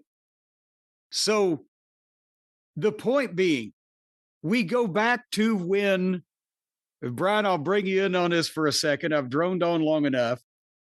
But we've talked about there was no wrestling in Madison Square Garden from the mid-third 1937 until 1949, 12 years. Because the business had been drooping, and the exposés, the bad press, and the double crosses, and all the shit that had been done to hurt the business. They didn't have wrestling in the Garden, but they did have it in all of what they called the small clubs around the city, the smaller arenas, the suburban places, the old, the marigold gardens of, like Chicago. They had in New York, the Jamaica Arena. Brian, that's in Queens, right? That's right, yeah. They had a Ridgewood Grove. They had a Queensboro Arena, a St. Nicholas Arena, an Eastern Parkway Arena in Queens. I would assume probably all those buildings are gone from those days. Would you think by now, do you ever see anything of that? Oh, certainly. I mean, the most famous case, I guess, is Sunnyside Garden became a Wendy's. And then the rumor for years was that it was Bobby Davis's Wendy's, and it turns out that wasn't true. But that's at least the location that's still there. Yeah, his were in Columbus, Ohio. But the point is, there was still wrestling, and there was still a New York circuit. And we'll go back in time with some more papers I haven't even had time to copy yet, but there's documents on the buildings around the New York area that were being run in 1940 and how they were paying guys on those. It's fascinating. But nevertheless, they had been still running these small clubs, and there was still different booking agencies trying to get power and pull and get their wrestlers over. In 1949, they decided to try it again in the Garden with Gorgeous George off television. And George bombed. They drew 4,100 people, and the gate was $13,000. And so they didn't try again until December. That was 10 months later. But by then, they had brought Rocca in, and Rocca was a hit. And I know people are saying, well, how did he get over if they didn't run shows? They not only ran the live shows around New York City, but Brian, would you like some TV information on what the wrestling fans could watch on television in New York City from 1947 to 1950? There were 7 TV stations on the air in New York City by 1950. 7 of them. That's twice as many as probably anywhere but Los Angeles, I would think. Can I take a guess? And again, this is early on, but Channel 2, which would then become WCBS down the road. Channel 4, WNBC, which probably wasn't WNBC yet. It was WNBT. Channel 5, which had several different call letters. I don't think it would be RKO. WABD. That would become Fox 5 many, many years later. Channel 7, which would become ABC, but definitely wasn't in 47. Channel 9, WOR. WOR. Channel 11, PIX, but it probably wasn't PIX then. WPIX still was. And I don't know what, there wasn't PBS on 13 then. I think that's it. No, WATV 13. Huh. I don't know about that one. So a point is, almost nobody had televisions, but they had been showing regular wrestling programs locally since at least 1947. There were 7 TV stations in New York City in 1950. All 7 of them had a wrestling show on the air weekly. They were, Dennis James had the Jamaica Arena in Queens on Channel 5 from Fridays from 8:30 until sign off. So just the rest of the night, however long they were on the air, was the fucking wrestling. Wow. And then that switched to WOR9. On Thursday nights, they had shows on some station from Columbia Park in North Bergen, New Jersey. In the wintertime, WPIX would have shows from Ridgewood Grove. In the summer, they'd do the Queensboro Arena. Tuesday nights, St. Nicholas Arena on Channel 4, Eastern Parkway Arena, Queens on WPIX. WJZ7, that's what that was, aired the TV from Washington, and both of the Chicago TVs from the Rainbow Arena and the Marigold Arena aired. The Marigold was on the Dumont Network. And on Saturdays, they had a Broadway Arena in Brooklyn, apparently, that had matches on WOR. And they also, at some point, had matches from Sunnyside Gardens. They had a series of shows from Jersey on Channel 13, etc. Connecticut, too. Bridgeport. There you go. So it dominated the airwaves. And when they brought Rocca in and got him on television, they go to the Garden in December, and they do 17,854 people, which was a sellout at that point in time, $50,639 at the gate. That's $650,000 in today's money for a house show. And all of a sudden, they had a hit where the Garden was doing turnaway business, but they were still running the small clubs. So this is a sample of information that I got. And Jersey. You know, Willie Gilzenberg, we had talked about him previously. He was running a bunch of towns in Jersey all throughout these years. Yes. And at the same time, and Willie Gilzenberg is all over the Pfefer files. He was writing him. They were close personal friends. And he would talk about his, oh my God, what was the main town here? Newark. Newark was his town, which is right across the river. That's where his office was, yeah. But the point is, in December, they drew almost 18,000 people and 50 grand at the Garden. They were all over the newspapers. Wrestling is back in the Garden. But then the first week in January, this is a sample of the kind of regular business they were doing after the big Garden card, just what they were doing every week. The St. Nicholas Arena, where is that? Was that Long Island? I thought it was Queens, but maybe I'm wrong. I'm actually not sure. I don't, hold on. What does it say up here? I don't know, but I thought I'll defer to your geography. How far is that from the Garden? Again, I don't know. St. Nicholas Arena was 69 West 66th Street and Columbus Avenue. So that was actually in Manhattan. That wasn't too far from the Garden. And that was not the Garden where it is now. That was the Garden on 8th Avenue.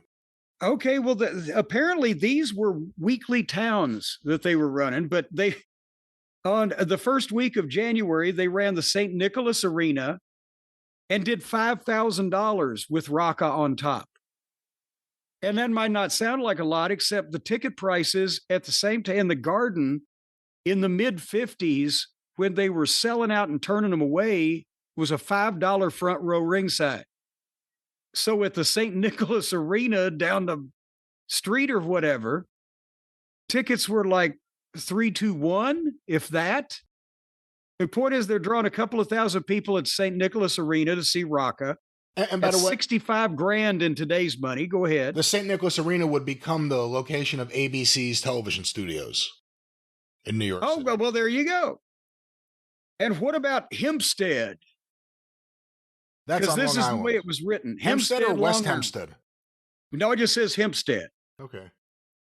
If Hempstead's on Long Island, that's up in the region, right? The same week, possibly the following night. This is the first week in January. They did $3,500 with Rocca in the main event. And again, that's probably at the ticket price of the time, 1,500 to 2,000 people. Then they go to Jamaica. That's in Queens, right? That is in Queens, yes. Without Rocca, they still do $1,500. Then the Bronx Winter Garden, right? That's a thing. Bronx Winter Garden. They did $1,100. And then Asbury Park, New Jersey, they did $700. Poor Asbury Park, but in January. Point being, they did $11,800 at the gate for 5 events in the metropolitan area and poor old Asbury Park, which is the equal of 150 grand in today's money. And that was one of their weeks. So if they could do the equivalent of $600,000 in today's money every month in these weekly shows around town, and they were doing the equivalent of $500,000 plus at the Garden once a month, this is $10 or $12 million in today's money out of the New York metropolitan area. And how many thousands and thousands of tickets are we talking about? Yeah, and again, the spot shows that were attached to that territory go up into Connecticut. At this point in time, they go into New Jersey. It's a lot of towns, Long Island. With Rocca, I don't know what you saw there. I don't know what Feffer had. But I'm curious about the coverage. I've actually never gone back and checked out the coverage he was getting in the New York papers before he arrived. I've seen some of the coverage in the papers, and I have the programs for Texas when he first arrived, and he was a sensation there. But that's the other thing I'd like to see, is just how was he presented in the New York papers. That's the papers scoffed at it. The papers, when the second time that they, when they bombed with Gorgeous George, right? Because the papers had kind of scoffed because wrestling's going back to the Garden. And then they were kind of like, I told you so, right? It bombed. And then it wasn't until after that they sold out, turned people away, and created chaos that the paper's like, shit, this Rocca guy. And then it was like they still hooted at wrestling, but they had to acknowledge or somehow recognize that all of a sudden this wrestling stuff, the old grunt and groan stuff, is the hottest ticket in town. And the cops on horseback are turning thousands of people away from Madison Square Garden. They had to acknowledge it while they, at the same time, a lot of them were like, can you imagine? They're, this bullshit is causing this chaos, but they had to acknowledge. So what year are we talking beforehand, right now? it was all the television. What year are we talking right now? Rocca started, he was introduced later in 49. In 49. In New York. The riot is in 57. We did a guest the program where there was a separate riot at a Policemen's Benevolent Association show in New Jersey a month later. That's how hot he was almost a decade after arriving. Yeah, and now to be fair, he cooled off. They went a period, I think it was from 55 to 56, where they stopped running shows in the Garden again for a year because the crowd was starting to dwindle. And again, they could just do that. The Johnstons could do that because, it wasn't like, oh my God, this is my main town in my territory. It was more primitive than that at that point. But then they opened it up again. And this is where, again, the Pfefer groups and the Vince Senior groups and all the other groups kept trying to get in and get a hold. But when they opened up again, not only was it fresh, but that's when they hit on Rocca and Perez. Because now Rocca had drawn all those huge houses in the single matches, but he was so limited, people had seen the routine. They freshened it up. Now he has this young protege that the heels are going to beat the shit out of, and he's going to then get the tag, and then he's going to beat everybody up. And Rocca got another 5 years out of that. And at the same time, that's when Pfeffer, I didn't look at the Rocca file, but there's a lot of people writing him about Zuma. Because for that brief period of time, he got Zuma over as the second coming of Rocca, to the point where they had to work with each other when Pfeffer was in control. Because it sold out. I can't imagine how hideous it must have been. Sold out twice, didn't it? Yeah. But after Pfeffer was gone, you didn't see Zuma no more. So that was Pfeffer was the master at stealing a house, but people would smarten up, and that's why he needed to move the freaks and the knockoffs and the gimmicks around a lot. But nevertheless, the point is that at that point in New York City, I know everybody's saying, oh, wrestling's more popular than ever, even if it was more popular in the 80s or whatever, the Attitude Era or whatever. But if you were in New York City in January 1950, you could watch wrestling multiple hours on every TV station that existed every day of the week, and go to shows in the Metro New York City area, whatever they call the Big Apple and its environs, 4 or 5 nights a week. And they were turning them away from Madison Square Garden, and it was making the newspapers. How could something be more mainstream in the biggest city in the country than that? Also, it makes you wonder what kind of different business it potentially could have done if they brought Gorgeous George in 50 instead of when they did bring him in. Just based on how much TV there was in 50 versus 47, let's say. Well, no, because he didn't come in. See, that's the thing. They'd still been seeing him for a while because of the network broadcasts and because of the tapes going in. But they were at the point where they needed the ethnic superstar because they'd been trashed so long in the mainstream press in New York. That's why once that Rocca got over like that, they wouldn't get off of it. Bob Backlund was the next All-American boy 30 years later to be the champion, because that's where they found the niche, and that's where they were turning them away, and that's where they did the same thing with Bruno, except gradually the appeal went to everybody, but they felt like they had to have the ethnic hero. Pedro Morales too. Yeah. And everybody else was just, a transitional cog in the wheel to get there. That's the most interesting life story that could probably never be fully put into a book. Antonino Rocca. Because the more you find out about him from sources outside of wrestling who wrote books, he may have been involved with like the CIA.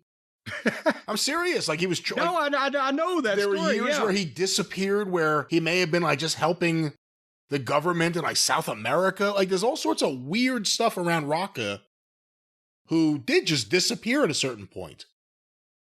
And that's the thing, is you have to. I know he was almost like the wrestling version of the old Primo Carnera.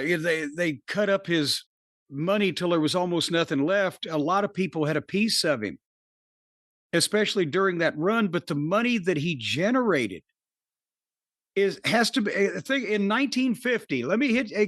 I won't make you guess all these, but guess what the average family income was in the United States in 1950 per year? 1950? I'm going to get this wrong. $7,000. $3,300 was the average family income in 1950. So when Rocca goes to, what was it? St. Nicholas Arena and draws $5,000, that's more than most people make in a year. And out of 40 million families in the United States, 1.3 million made over $10,000. 1/40th. The average price of a new home was $7,150. The top Ford car was $2,300. Minimum wage, if you qualified for it, a lot of jobs didn't at that point, more didn't than did, 75 cents an hour. And steak was 77 cents a pound.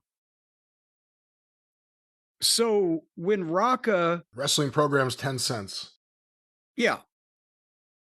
With Rocca, I've got documentation. Jackie Fargo made $1,000 for one of his Madison Square Garden appearances in 1960 against Rocca and Perez. That's the equivalent of $11,000 in today's money. Well, 10 years earlier, Rocca is the guy that suddenly all these fucking crowds are being drawn by, and he's the golden goose of the promoters, and the horsemen or the cops on horses are beating people away from Madison Square Garden, and they've all got a piece of him. So, of course, he was making, if he sold out the Garden, he probably made the same thing in one night before deductions that the average family made in a year. And somehow, even though they say the guys are making millions of dollars these days, the pay scale has not kept up. It doesn't seem like with the other escalating expenses. I saw somewhere on social media someone jumped on me for they make millions of dollars. You don't know what you're talking about, Brian. Compared to other athletes, they don't make the same amount of money. It's not even close. Compared to athletes in their profession many, many years ago, they do not make the same percentage of money, you might say also, or adjusted in however, is what we're trying to say. Is that, and I'll leave you with one more thing, and then we'll move on to the unreal world of the WWE. I found out also, do you know when they quit paying the guys per night in the Tennessee territory in cash and started paying them with weekly checks? No. 1965. So that it was still the old way of doing things back where you worked a town and the promoter came in the locker room and paid everybody in cash. And I remember Sam Muchnick still did that in the 70s. That was one town, but we're talking territories every night you'd wait to get paid, but you would get paid in cash. And how did you find that out? Was there actually like a letter saying that Goulas Welch changed the way they're paying? It was from Jackie Fargo to Jack Pfefer listing it because he still had a piece of him. When we do the Fargos in the future, we'll go into all of this, but Fargo would write and give him his payoffs for the week. Here's what town I worked. Here's what I made. Here's my bookings for next week, because Feffer was his manager. He is the one that had placed him. And that's why, because Jack Pfefer apparently saw the second coming of Buddy Rogers and Jackie Fargo in the late 50s, early 60s. He made him the world champion in Chicago and in Boston, and got him those main events in Madison Square Garden, where Fargo is making $400 in Boston, which is equal to, $4 or $5 grand a day in one night, or a couple grand in Chicago in those shots, and a 10 grand in the Garden. So he's beholden to him. And in Tennessee, the point is, I'm making it. He wrote, he said, yeah, they're going to start paying us by check next week. This was 1965. So I'll have to send you your money in a different fashion or a different schedule or whatever. But so those guys would be $120 in 1960 when you sold out the Hippodrome in Nashville is the same goddamn thing as $1,000 or whatever today. And they're just running around with this money in their fucking pockets. Maybe a weird question, but based on what you know, back then, mid-60s, were there still a lot of wrestlers that didn't have checking accounts? Oh, yes. I would have to think, because in a lot of cases, like Fargo was sending Feffer his money by money orders. Because that's the thing. It's the deal that Feffer made. Now, he didn't do this with Buddy Rogers in the 40s and early 50s before they're falling out. He had a piece of Rogers, but by the time he got the Fargos, and he did make them world tag team champions in the Tennessee territory, and they were on top in main events in Georgia and Atlanta and in New Orleans and the Gulf Coast and all over the place, and got all these other shots. But whenever he would place them somewhere, the deal was that he would get the same payoff they got. So if one of them got $100, or both of them got $100 each, then he'd get $100 too. And it led finally to the breakup, but later than I thought it was. But they would honor that, and Pfeffer called them bundles instead of payoffs or whatever. So Jackie would write, I had to leave and get out of the show before the count. I didn't get your bundle. Or we got big bundles this week, Jack. But that's, he had the Fargos in a spot where they were making $300 a week, $400 a week, when it was the same thing as making $3,000 or $4,000 or $5,000 a week. So they're fucking riding up down the road, don't give a shit. Probably a question that answers itself, but if he's booking Jackie Fargo, does that mean he was booking Sonny Fargo too at the same time? Well, he had Jackie and Don. He saw them as tag team Nature Boys, Buddy Rogers's. And Don broke off early to the point where I don't want to spoil anything when we get to them, but there was heat between Jackie and Don in the mid-60s when Don would go in someplace as a Fargo because Jackie didn't want him using the name. But Sonny came along, apparently, when Don was on the outs or wanted to go somewhere else on his own or do something else, and they needed a tag team. And Sonny, I can't imagine the sight of Roughhouse Fargo, even 15 years younger than I first saw him in Madison Square Garden. But he didn't have the gimmick that he was blonde and strutted and spangly tights because he was Jackie's real brother. But it wasn't until he started coming to Tennessee, he'd been their manager and he'd been the partner, and it worked because it was the Fargos, but he didn't become Roughhouse until like 64, I think. And then that gimmick drew better than fucking Jackie did sometimes. But it had to be brutal just seeing him be a Fargo. All right. Well, I can't wait to hear when you finally get to that Fargo's segment, because I have a feeling that could be really good.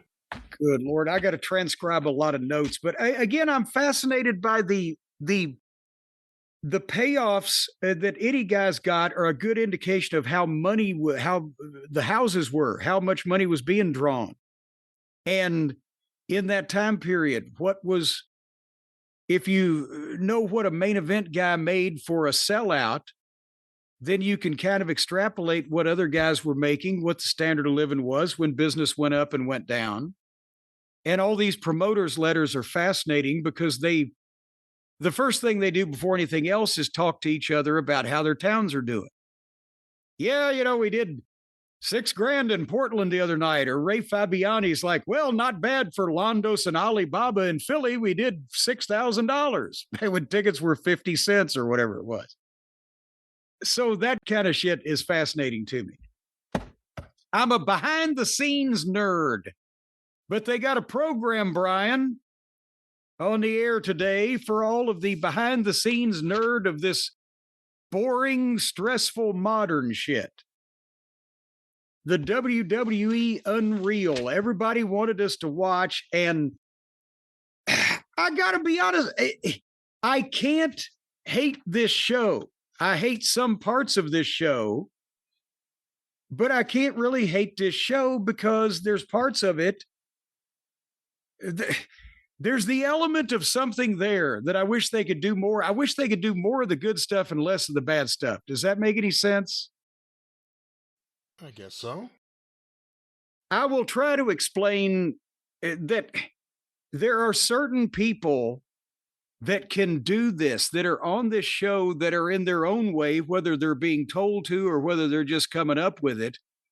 They're good at blurring the lines because we all know in this modern day and age that a lot of this shit's bullshit anyway, most of it, but they are able to blur some lines and leave some doubt in whether they're bullshit or not. And then there are aspects of it where, when one of these bland, boring, peanut-headed writers is either being talked to or is giving anybody an instruction of anything, then that to me destroys some type of illusion. Ed Koskey is the most bland epitome of a white person I've ever seen. I bet his sweat isn't salty. There's no spice to him at all. And for him to be somebody that would be able to tell the WWE superstars or any wrestlers what to do, I think it just sucks. But I can see Triple H in a corner with fucking CM Punk or Seth Rollins, either one, saying, look, I know you hate that fucking guy in real life. Y'all really just don't get along, or you never like, or whatever the fuck. So let's make some money with this. Let's put you guys in the Dana White kind of thing that they're trying to do with Triple H anyway here. Make him the Dana White of the concept of the thing. I don't want to see these fucking writers because it's an insult that any of these bland white fucking guys and girls could tell CM Punk or Drew McIntyre or any of these big kick-ass fucking wrestlers what to do. Do you feel me? Like what you said at the top, how your reaction is probably not what people expect or things you liked. I found it to be an interesting look. Again, we could argue about what was real and what was done for the cameras.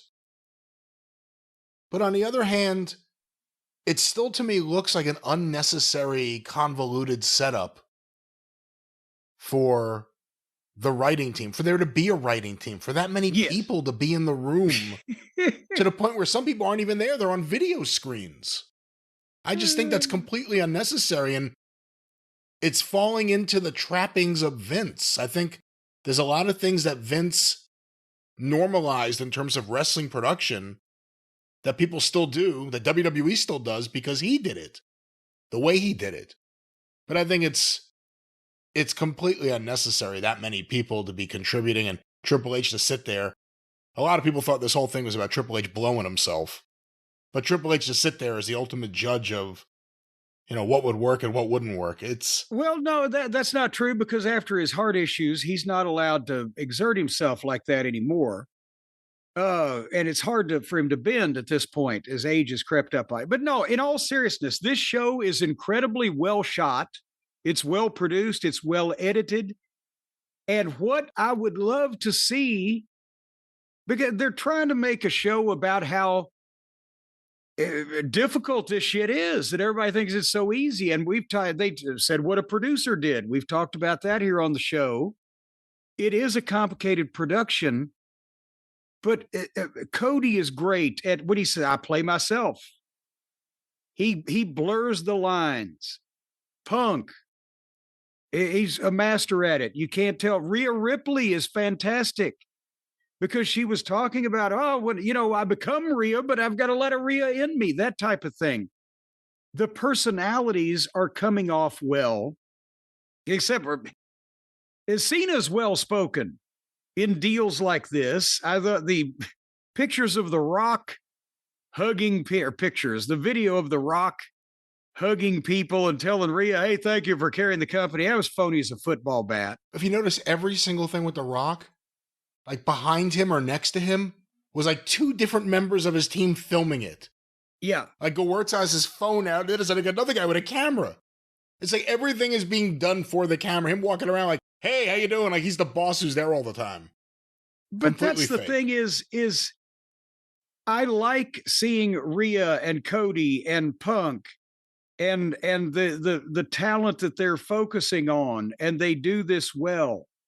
And obviously Rhea Ripley is somebody that they're really concentrating on for the future. And they worked the shoulder separation in. They weaved real and working together, and it is interesting. And Triple H is being made the benevolent father figure, right? But that's the Punk profile. He always wanted to main event WrestleMania. And they told the story of the real heat between him and Triple H, where they didn't trust each other. But finally they get together. I can buy that's the kind of interesting things with these personalities, where people really do get hurt and people really do not like each other. And I can buy the Triple H being the Dana White character that, is trying to wrangle these wild personalities and keep them in line. Yes, they're admitting it's a work, but they've done that long ago. But when you see, I wrote her name down, a woman named Alex Williams, senior WWE writer, standing in the back, giving Punk some instructions on whatever the fuck he was doing. And he's quietly humoring her, and he's going to go out and do what he wants anyway. But I don't want to see that. I don't want to see all these miscellaneous, bland production people and writing people who went to school and wear ties and sweaters and sit at the board table and take notes on their laptops. If you want to see inside a pro wrestling booking meeting, then you're still waiting, if you think it ever looked like that until modern times. But that's what, to me, is the worst thing about taking the mystique away from it, is not even that it's a work, but how these insignificant little twats are behind telling your stars what the fuck they're going to do. That's where I think it hurts. Am I being too critical here? No. I mean, because Rhea came off, she's got a shrunken head. She's got a cool house. She's got 3 dogs. She's great. The whole thing with Punk and the real life heat with Triple H. That's great. The Punk telling Seth the starter's back. That's the kind of shit. Yes, it's a work, but we're competing. Jerry Jarrett would like shit like that. But then when they go to browbeating Abyss because he's calling the moves, what they're going to do ahead of time, and and they're over time. God damn it, Abyss! That's too much inside the sausage factory to me. And I know that the reality TV people think that it's humorous drama that goes on, But fuck that. That's what makes the business look bad. I want to think that they're going over time because they've got caught up in the moment and they can't control themselves. Maybe something's happening. I don't want to, don't grab him in your hold because we don't have time for that. That's too much micromanaging. Again, is that unreasonable for me to make that comment? I don't think so. What did you think of, I thought he came across incredibly likable, but what did you think of his interaction with Bruce where he was profusely apologizing to Bruce? Unfortunately, I think that's one of the things. Abyss wasn't working, but Bruce was winding him up for the cameras because I remember I've said this about Abyss. He overthought a lot and was constantly trying to please. And it was almost like a rib on you if he asked you what you thought of his match and you said anything like, boy, I missed the second drop kick. For a week, he would be apologizing over forgetting that second drop kick. And to the point, he'd be following you around. I love him. But the guys sometimes used to wind him up because he's really like that. He was shooting, but Bruce was doing that so they could get that video, I'm pretty sure. But goddamn Abyss, he takes this shit as seriously as anybody. And like I've said before, he was a savant at remembering these matches, move for move and foot by foot, and other people's matches too that he just listened to. I don't know how the fuck he did it.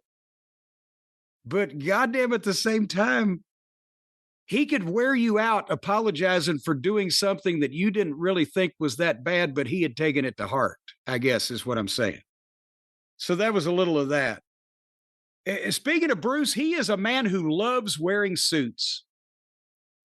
That's just the impression that he loves wearing that fucking suit.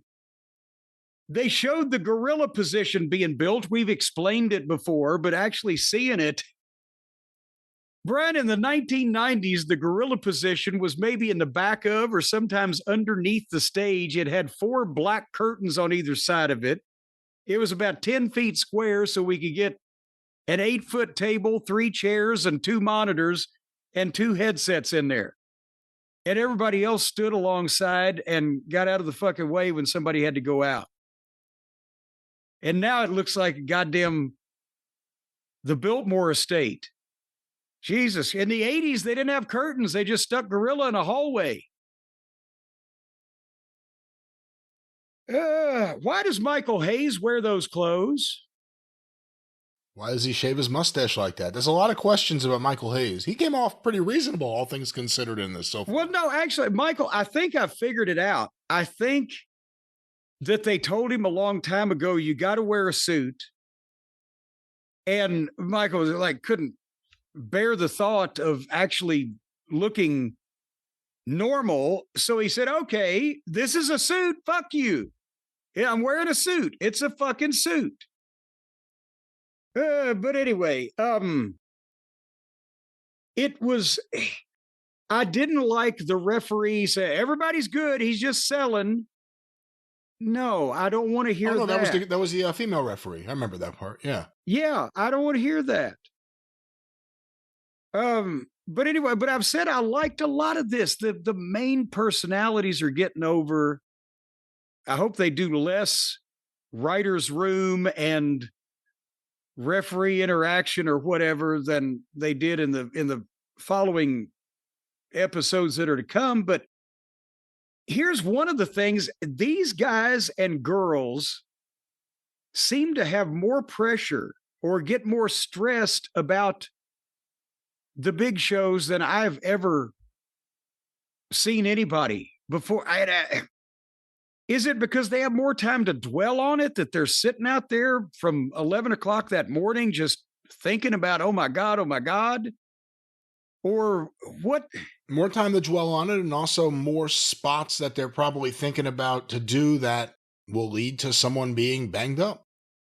I mean, I worried for a few days about Starrcade 86, and I was wound up a little tight for my WWF debut. I didn't want to shit the bed in front of Bobby.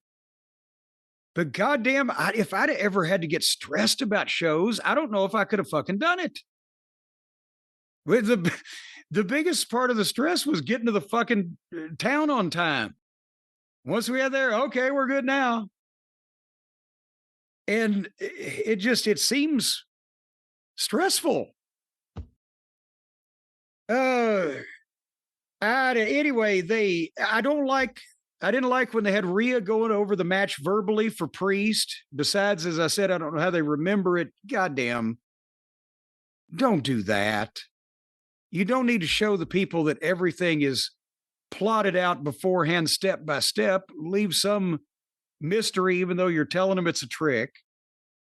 But I did like the end of it where Punk and Seth had their match on the Netflix premiere, and they went long and everybody panicked and Bruce made Abyss miserable, but the fans were chanting, "Fight forever." And the thing is, I don't know how much they were exaggerating it, because we all know they didn't have a hard out on Netflix, or elsewise they would have gone off the air. Bruce is saying, for the sake of the program here, well, everybody thinks we just go 4 hours. Well, no. We didn't say you go 4, but I bet you can go 2:36 instead of 2:33.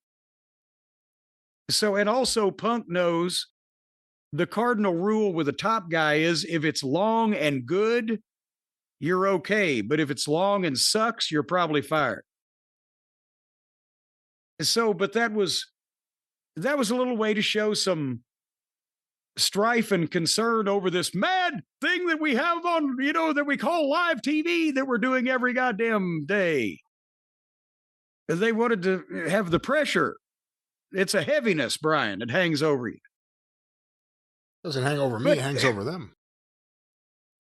But I mean, again, I can't eviscerate this as just being complete horseshit, because they had so much in there where they weaved the real injuries and the real strife and the real bad feelings into what was going on. They just drop the ball when they get away from that.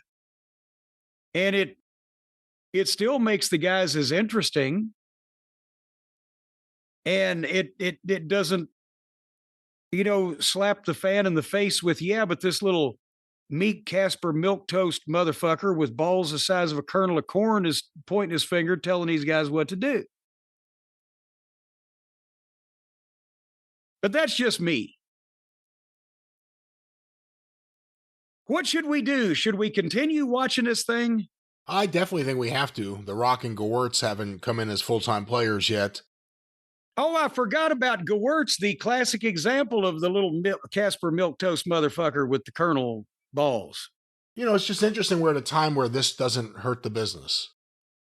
It makes people who are into the business one way maybe start looking at it another way, but it's not going to hurt things. But this is the biggest expose ever. This is WWE. Even if, they have made up segments, this is still such an expose of everything from a few months ago.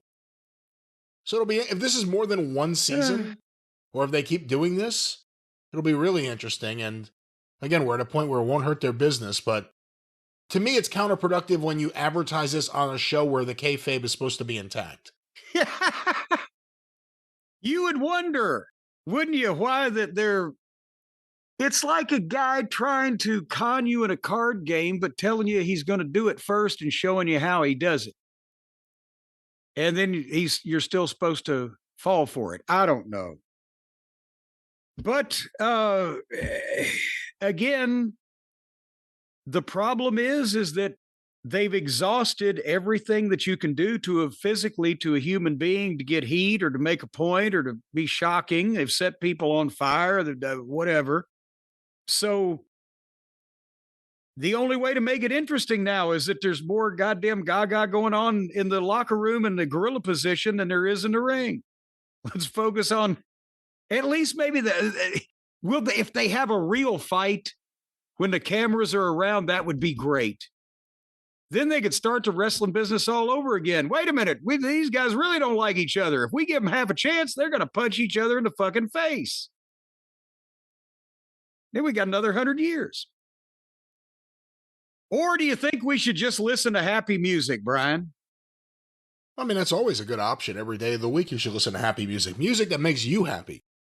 Music just bippity-boppity going down the road. Just all kind of nice tunes in your head. Not the heavy death-defying metal stuff like "I want to slaughter children" or something like that. I don't know what song that would be, but again, it's whatever music makes you happy. I don't know what Vince was listening to as he drove down the Merit Parkway. But well, he probably wasn't listening to anything happy and peppy on his Raycon everyday wireless earbuds. No, he wasn't. For the record, he wasn't wearing Raycon earbuds when he had the accident. I was talking about music in general. I was saying he wasn't doing that. He wasn't listening to happy, peppy music on his Raycon everyday earbuds. He was driving down the road in a fit of pique without the calming effect of the music that plays into your ears and your head and your occipital protuberances over the Raycons. You know what he was doing, don't you? He was muttering to himself over and over, "I got to get there. I got to get there." Maybe he was driving to his Raycons. He forgot them. He had to get back and get them. He can't stand life without them. Maybe that's what he was saying. "Oh, Mutter, where are you? I'm your little Vinny boy." But now, folks, the Raycon everyday earbuds, you got them. You take the active noise cancellation that they've got, where you can just press the button and instantly everything active in the world is silent. Active noise cancellation. Boom. You're going to be in a vacuum. But you pair that with 8 hours of playtime and a 32-hour battery life, you're never going to have to take the Raycons out of your ears. You just sleep with them, you eat with them. About every once a year or so, you have to go to the hospital and make sure your skin is not growing around the buds. But otherwise, you don't have to take them out. They come out, you will take them out, nothing will be growing around them. They are comfortable, they are easy to use, they are fit for your ears. You have options to get them in the right fit. And of course, they are safe. And they have great sounds, and that's really what this is all about, ladies and gentlemen. The sound, great sounds abound with Raycon. The sounds abound. Good God Almighty, the great round mound of sound. And don't believe me, check out their tens of thousands of 5-star reviews. Of course, you do have to take them out every now and then to trim the hair in your ears. The hair can interrupt the signal, ladies and gentlemen, to act as small antenna that pick up other radio signals. So keep your hair trimmed. Scientifically, this is not what will be happening, ladies and gentlemen. Don't worry about your ear hair. But romantically, is your spouse going to want to stick their tongue in your hairy ear? You got to keep that thing cleaned out. Nothing to do with how are you going to have sweet nothings whispered in your ear, whether you got a Raycon everyday wireless earbud in it or not, if you got a hairy ear? Don't worry about nothing being whispered into your ear. Worried about, again, music you like being played by you in your ear at your choice. Remove when you want. Enjoy that music, Raycon.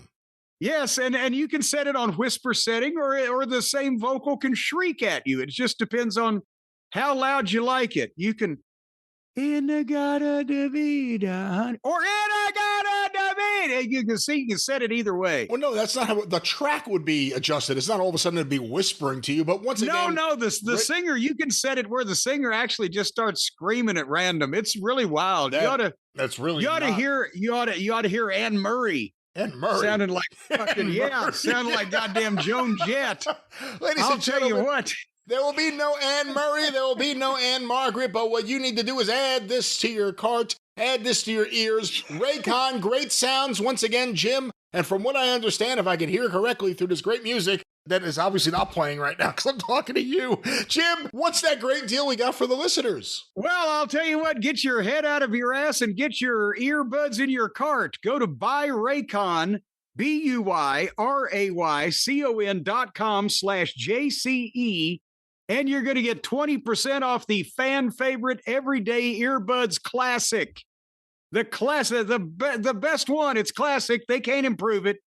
So they're just going to sell you the finest thing they have. Buyraycon.com/JCE. 20% off the Everyday Earbuds Classic. That's right. We love them here at Last Manor. We all have a pair. I know that Stacy Cornette is a big fan of Raycon. In a variety of colors, great earbuds, Raycon. One last time, Jim, what's that promo code? That's right, and she doesn't even have to shave her ears. Raycon at buyraycon.com/JCE, 20% off the Everyday Earbuds. Well, Brian, before we do the obligatory AEW section of the program, and it won't take too much time this week, but we have to talk about some AEW related comments that were made by the current biggest babyface in the wrestling world, Cody Rhodes. You know, he has kept, whatever the personal reasons were, whatever the instigation was for him to leave AEW and go back to the WWE, he's kept that, locked up behind the wall, hasn't commented, very few allusions. Like he's had it locked up behind a suit of armor.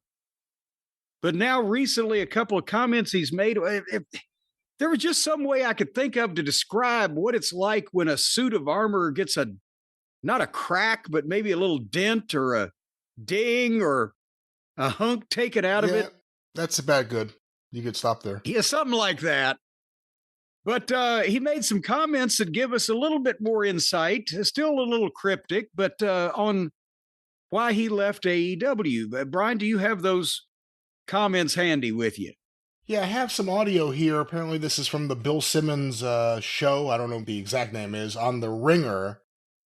Just a reminder to people. We put Bill Simmons through the ringer. That's the name of the show. We told the listeners way back, the fall before he left, that we thought, I said I thought it. I'm not going to speak for you. You can say what you want. Well, I concurred. I don't recall having a big major argument with you about it. That wouldn't be surprised if Cody leaves. And people thought we were crazy. People thought we were against the Bucks. This is once again, they're speaking out and they can't say anything positive about AEW. And then Cody left. And wouldn't you know who won the pony? We said that there were issues between various parties, groups in AEW. And a lot of that had to do with what was actually the makeup of the show and the way things were being run. Then other people said, no, you guys made that up. There were never problems. Everything was great. And then he just got the WWE opportunity. So there it is. That's the precursor. Let's go and to be honest, hold on. I will say one more thing, regardless of what issues in terms of the view of how the way things ought to be, as they say, there was one guy that had the final say and apparently he didn't say the right things either, just from what I'm reading between these lines, but go ahead. Yeah, and there's one guy who has the final say who has people sign NDAs, and there is an NDA in place. They've admitted that publicly, I believe. So whatever Cody does say, as I'm sure is something you're aware of from previous conversations here on the show. Oh, they will NDA you. They will definitely NDA you. You just have to find ways to actually say whatever it is you're trying to say without getting that phone call. But hold on, let's go to this audio here. Cody Rhodes talking about AEW, leaving AEW on the Ringer's show with Bill Simmons. There's clearly bad blood, but there's also clearly respect and love. And in the end, the way I kind of see it is, if I felt disrespected ever at WWE, that's one thing. That's a company that was built. Look at this glass. That's the Yankees. That's the flagship of it all. If I ever felt there, I was a number on a sheet maybe, but feeling disrespected at something I built. Yeah. With my friends and with that we built, feeling disrespected there, I wouldn't stand for it. And I think Brandy and I both, I'm so blessed to have her. It was one of those where it was, it. I did way more here than you think. And you're going to find out the moment I'm out the door. I don't believe in like the cold-hearted, backstabby type of revenge. The greatest revenge on earth is success. And I felt like we were sitting on something wonderful, something great, a huge, potentially with what I was doing with the American Nightmare, as a bad guy, as a good guy, as something in between. We're sitting on something magic. And if I'm not going to do it in the house that I literally, with Matt, Nick, and Kenny built, then buddy, I'm going elsewhere. Well, there it is. That's the most Cody has ever said about the reasons for not being in AEW. What are your thoughts on all that? Well, I saw a clip on Twitter that somebody sent of something they had done several years ago, where there is Kenny on the left, there's Cody, and there's Maddie and Nikki. And Kenny is dressed like he normally dresses, with his legs hanging out of his jeans and, whatever. And there's Maddie and Nikki in their seersucker outfits, and there's Cody in a suit. And he's groomed, and he looks like an executive. And I'm like, how did this guy get dropped into this hotel room in between these three characters? It just, one of these things is not like the other. I never saw how that was ever going to work. And I don't see how their vision for what wrestling is or could be or should be or whatever could ever be anywhere close. So I didn't see how it worked to begin with. And again, if you remember the shows of that era, Cody never did anything with Kenny Omega or the Young Bucks. No, it was the separate, the version one of the separate universes before the other separate universes came about. And the other thing is Cody's stuff, that was clearly his stuff. A lot of it stopped working. The Anthony Ogogo feud and the speech about, saving America and stopping racism by having a daughter, or whatever the hell he was trying to say there. That turned a lot of their fans like, what the fuck is this guy doing? And then they kept being things like that. It was the best thing for him, best thing for WWE. I don't know how it would have worked out with Cody and AEW at that point if he had stayed. Oh, no. He would have missed out on a lot of opportunity. Everybody would have missed out on a lot of opportunity and money. He didn't fit there in that presentation. His story was for the big leagues. His place was to go after the title that his daddy didn't win in the Garden. It needed to be the big presentation. He couldn't do that in a secondary organization filled with pygmies. But do you also think some of it's the harsh reality that, you and the Bucks and Omega working together on the indies really got a big following going? At the same time that Tony Khan convinced his dad to let him fund this because he had a reasonable path that he could show to profitability if he could just get television rights renewals down the road. So all this is happening at the same time. For Cody to say disrespected, that him and Brandy felt disrespected in a company that they saw that they built, but was actually Tony Khan's company, that means they felt disrespected by Tony Khan. What do you think that is? Because remember, Cody had, was it an option year? Was it a renewal year? Do you remember what it was when he left? It wasn't like his contract was up, goodbye. Tony chose not to renew him, right? Yeah, that's the way that I remember it. And again, we could go back and look at all the notes and everything, but there was obviously the option for him to stay, but he chose not to. Do you think that was probably a hard thing to realize that, this really is Tony Khan's company? At the end of the day, that's the wall I'm going to hit?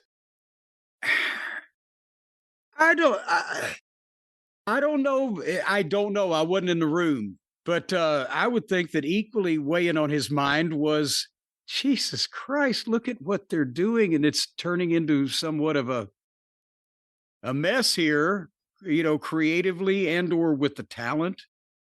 And let's face it, Cody, he needed people to work with because it wasn't working with what he was doing there. And he needed not only the structure and the presentation and the big company and the story and the whole 9 yards, but he needed other people that were over to work with and that were able to get this shit over. And that wasn't Anthony Ogogo.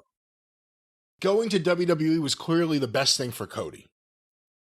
If Cody had not gone to WWE, would AEW be that much different than it is today in terms of popularity, in terms of pay-per-view buys and everything else? Would Cody have made that big a difference to them? Obviously, it's the best thing for Cody in WWE, but it was Cody being put into WWE's system that made it all pop. What do you think? Would it really have made a big difference where we are today, 2025, with AEW? I don't think their business would be doing remarkably different anything either way, positive or negative. I think maybe some of their productions would have looked better. We talked about Cody trying to go around and do things on a producer's basis and to be one of the EVPs and help guys with entrances or lighting or, the flow of the show, whatever.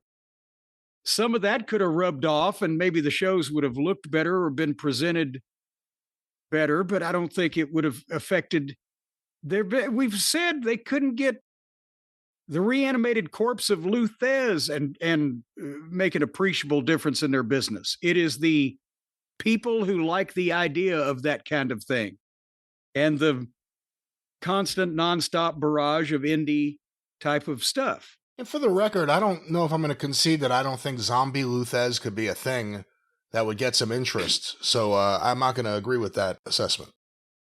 Well, they might steal a pay-per-view. Oh, come on. They might steal a pay-per-view with him, but I don't think for the long haul. Because, he is slow. That's the one thing. You can outrun zombie Lou Thez. So they'd have to reanimate a bunch of other, old shooters from George Tragos's gym. Strangle Lewis actually looks like he would be a good-looking zombie. Like if you put some makeup on him, kind of looks like he would fit in perfectly as a zombie. In the Tor Johnson sense. Well, now Tor Johnson, I don't know if you could use him as a zombie. I think he'd have to be the fucking space creature, wouldn't he? See, now we're getting back to some Feffer ideas. But yeah, that's that poor Cody. I think that everything's worked out for the best, but I'm sorry that, he had to realize that his friends were a bunch of jackoffs. Well, his friends are still in business, and yes, they are. They are his friends, and they're still in Chicago. They are still on TBS AEW Dynamite this past week. How long are they going to be in Chicago? I don't know. Well, okay, they opened up the show on July 30th. We're going to hit a couple of high points here, and I'm going to ask you some questions about, is that it? Is that fucking it? Because that's what I was writing. But first, the opening match was the Hardley Boys against the Outriggers. And in case anybody hasn't been tuning in, no, they beat the Hardley Boys, so they can't be EVPs anymore. And we thought that would mean that we didn't have to see them, but we still have to see them. Now they're just doing bad, unfunny comedy about how they're getting disrespected because they're not EVPs. And they don't get a graphic. And they don't get what. And it's the Hardley Boys against the Outriggers, who are also a spoof comedy team. So was this the wrestling equivalent of Abbott and Costello against Laurel and Hardy? No, they sold tickets. You got me there. Spoofery is what they did. Spoofery. So then Okada came out and they got some fake looking heat on the Outriggers. And then Swerve came in, and Swerve and the Outriggers beat up Okada. Did you watch this at all? Or did this register on you? Or did just Yeah, I watched all of it. Okay, how embarrassing. And I mean, again, there's people I don't like on here, but it's embarrassing. It's so fake that Okada is not even trying. That he's just standing there when they hit him. He doesn't change his facial expression, and then he makes a funny face every once in a while. He stands there, and then he takes a carefully controlled little bump and goes, and screws his face up. It's so fake and slow and embarrassing, and he's not even trying. And he's worse than Moxley in that respect. Moxley's the shits, but at least he's working hard. Did I mischaracterize anything that you saw from Okada in this deal? Just that I work hard. No, Okada, I think even Okada fans, a lot of them think he's just coasting on Tony's dime. And you'll get matches that on paper to a certain fan base seem big, and more than likely it'll go 20 minutes and you'll get about 90 seconds of fast-moving action. And then a lot of Okada, who, how do I phrase this? He's never looked less marketable than he does right now. And, Swerve, you think Swerve's going to beat Okada for the Unified Championship? Well, good Lord, I would hope. Certainly to God, they can't have this. Talk about a perfect zombie. Okada. He's already fucking there. If you put him over Swerve, then I mean, yeah. So anyway, but who wants to see that match? Why would you want to see that match? So anyway. And by the way, is he part of Okada joined the Callis family, right? So he joined the Callis family. Now he's just back out here with the Bucks? Well, yeah, because the Bucks weren't around then. So he joined the family just to have some place so people could carry his bags and he wouldn't have to fucking sweat. Who knows? Who fucking knows? Here's what I'm pissed about. Did you see the segment with MJF and Shelton Benjamin? I did. No Bobby Lashley, no MVP. Well, I mean, they probably didn't want to stay in Chicago for 3 weeks for this nonsense. But folks, for what was presented on television, MJF is in the back. And he knocks on the door of the Hurt Syndicate locker room because he's going to put these rumors to rest that there's problems in the group. As you will recall, for about 4 or 5 weeks there, the only entertaining, interesting, watchable thing on this program was MJF trying to get in the Hurt Syndicate. They were all stars. People were into it. They finally get MJF in. The theory is they're going to help him win the world title. He's going to help them retain the tag team titles. It's going to be a super group. They immediately then put the tag team champions in matches with fucking job midgets and underneath preliminary guys. They never help MJF in any way that I remember. I don't know that I remember him helping them, but maybe once, kind of, sort of.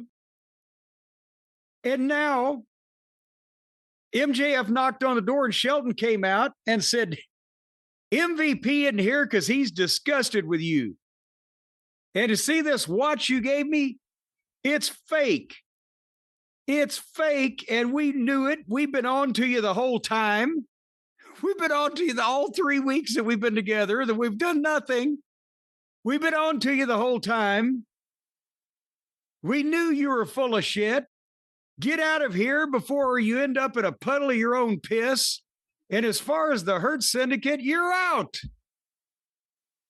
And he walked off in a pre-tape in the locker room. No Lashley, no MVP. After all they did to get there, that's it. That's it. Are you telling me, Brian, that that's it? No, because later on commentary, they said, well, MVP still has to weigh in. Well, God, what does that mean? MVP's going to pick fucking MJF and then Shelton and Bobby are going to beat him up? Maybe MJF has to prove himself again. Women, cars. They didn't do anything yet. They didn't do anything yet. Nobody helped anybody. They just put them together, talked about it for a week. They got grumpy and they got kicked out in a pre-tape. The fuck is going on? What was this originally supposed to be? Before they changed their mind, obviously, did they realize that Lashley and Benjamin have no credible team to work against? And adding MJF makes them too strong of a group? Or they get cheered. Since they get cheered, which that was the best part of it, people liking them and not liking MJF, but because they get cheered, they kick MJF out because they don't want them to help him beat this fucking uninteresting, boring, fake cowboy that's now their champion, who relieved that belt from the disgusting garbage match-minded idiot that had it for the previous 6 months. What was this originally going to be before they realized they couldn't do it? Is what I'm asking you. I have no idea. I have no idea if this is the end. I don't think it is. But it was just Shelton out of nowhere telling him completely off and then shutting the door, and that was it. And again, no Bobby Lashley, no MVP. I don't know what else to say about it. It was a weird thing to do. And MJF is in the movie Happy Gilmore 2. Is that out yet? They Yes. said it was the biggest movie in the world. Did it outgross Queen of the Ring? Because now me and MJF are going to have this rivalry going on because we're both stars of the silver screen. We had major motion picture roles. Well, you can watch it right now. It's available on Netflix. The fuck, it didn't even get in a theater? No, Netflix has a deal with Adam Sandler where they get first run movies that they finance with Adam Sandler. I thought this was going to be a real movie and you had to go buy and see a ticket to see it in the theater and get some popcorn. You may So be able the to do movie that I too. was don't know. in, Yes. the movie that I was in is outgrossing MJF's movie Happy Gilmore 2. I would presume based on theaters, if they are not in theaters, then yes. But again, it's a movie that's probably done a lot of streams. Which Well, you know what? I streamed myself the other week in the car on the way to South Bend. You can just stream anytime you want to, but when you make a motherfucker buy a ticket, go park and walk in to see that movie, hey, MJF kid, I'm sorry. You're not as over as the old man yet. I got people paying to see me, but it'll come. It'll come. All righty. Remember about 5 years ago when Christian Cage's promos were good? You don't remember I'm that? not going to answer that. No. I don't remember that exactly. I remember him having like a week where he had a good promo and then he just did the same thing over and over. And, you know, your mother's dead. Your father's dead. Everyone's way before dead. that. Way before the dead mothers and the dead fathers and the dead people and the Grateful Dead. When they first started this show, when he first got on it, he was cutting a pretty good promo. Maybe it was just because he was more used to it and nobody else had ever been on television.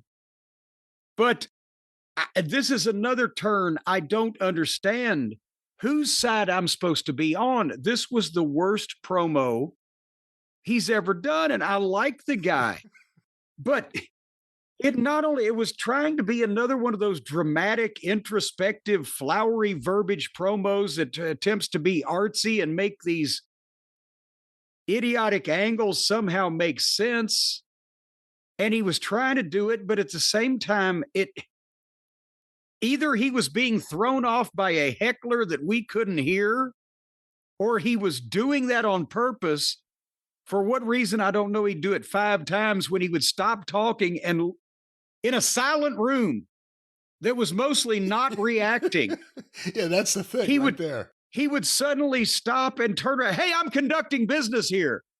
Like people were hooting at him like he was Dominic Mysterio, but he did it 5 times. And I didn't hear any hooting.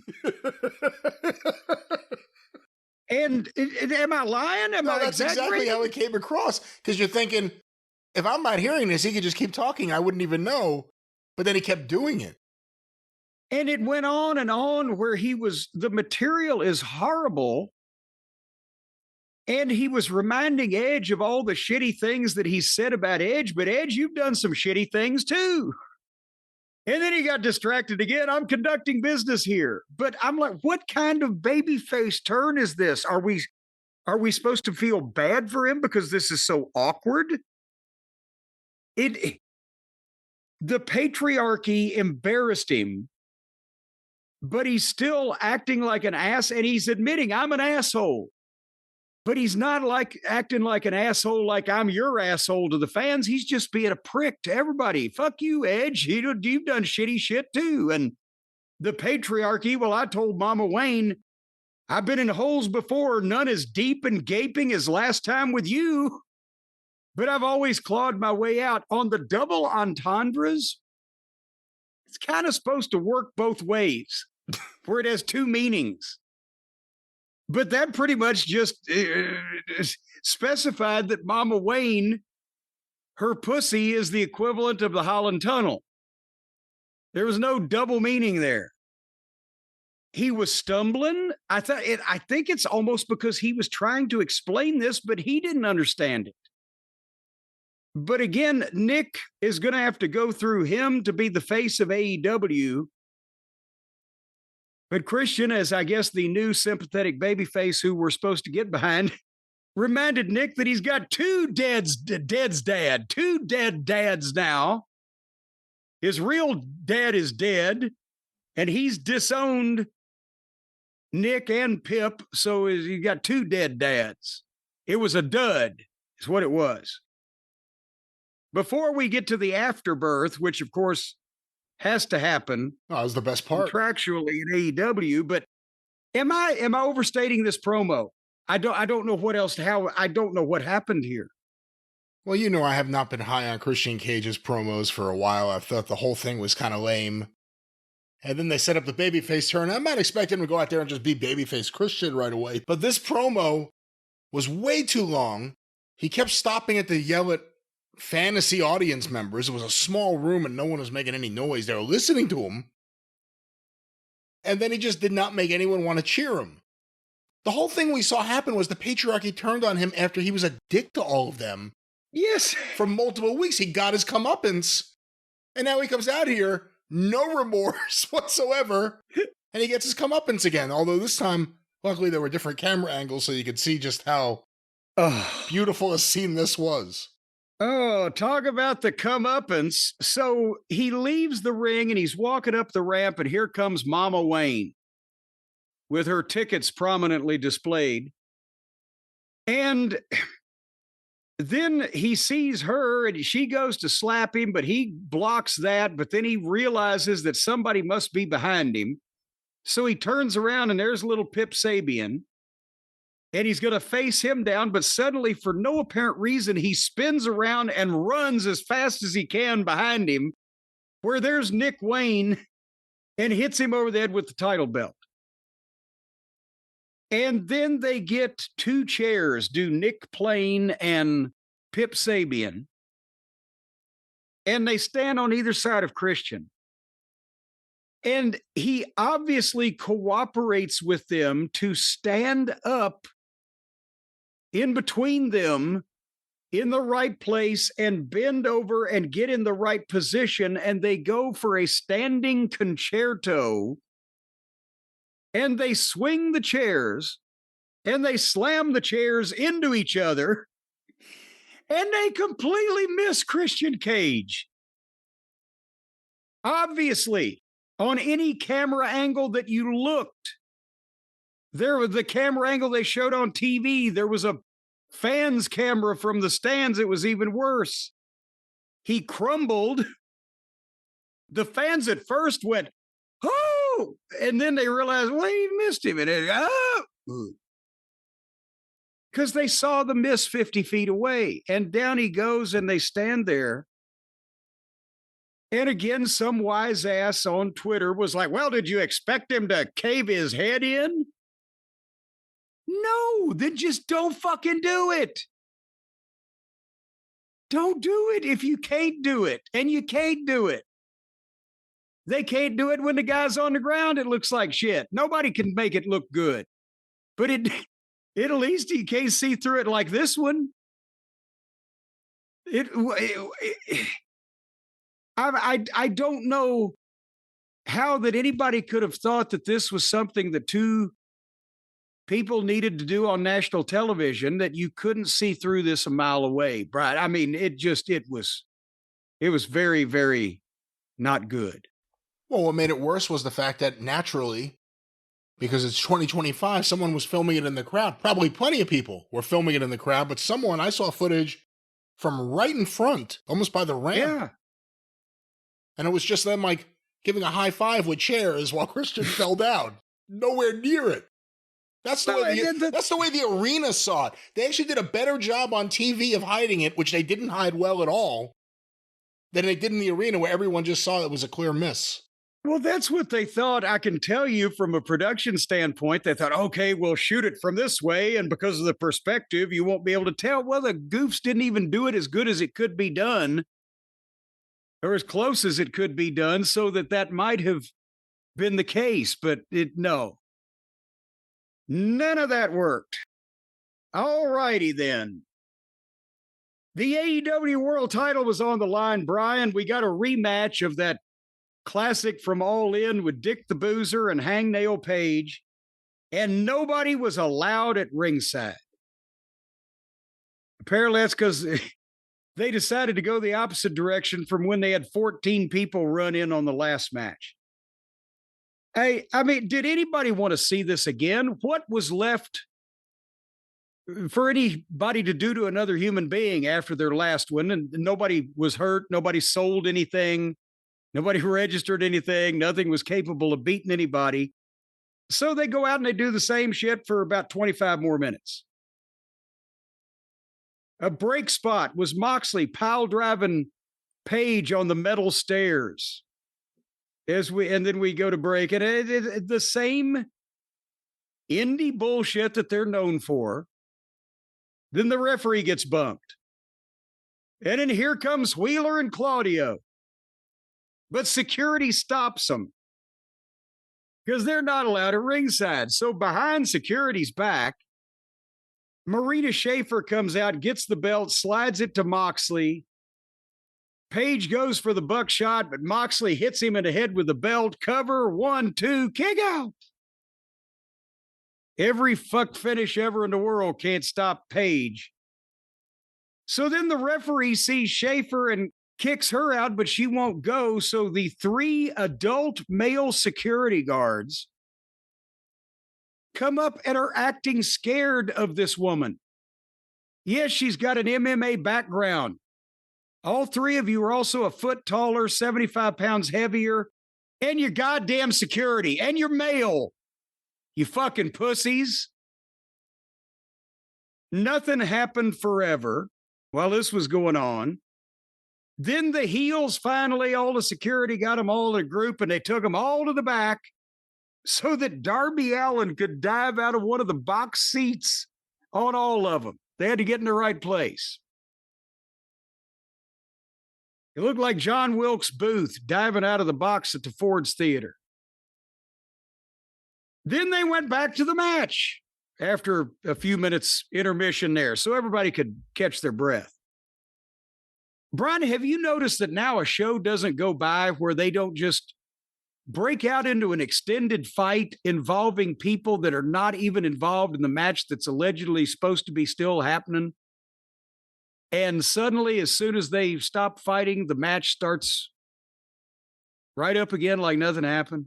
Yeah, it's a generation that had a problem with all the tropes of the previous generation, yet their tropes are constant and nonstop. And then get in there after murdering each other and do a yay boo spot for 10 minutes. You know, I mean, it's the same thing every time. They got some trippy tropes, is what you're saying. So they went back to the match. They went back and forth. Page hit the dead eye to buckshot, 1, 2, 3. 27 minutes altogether, bell to bell, of these two. Oh, Christ.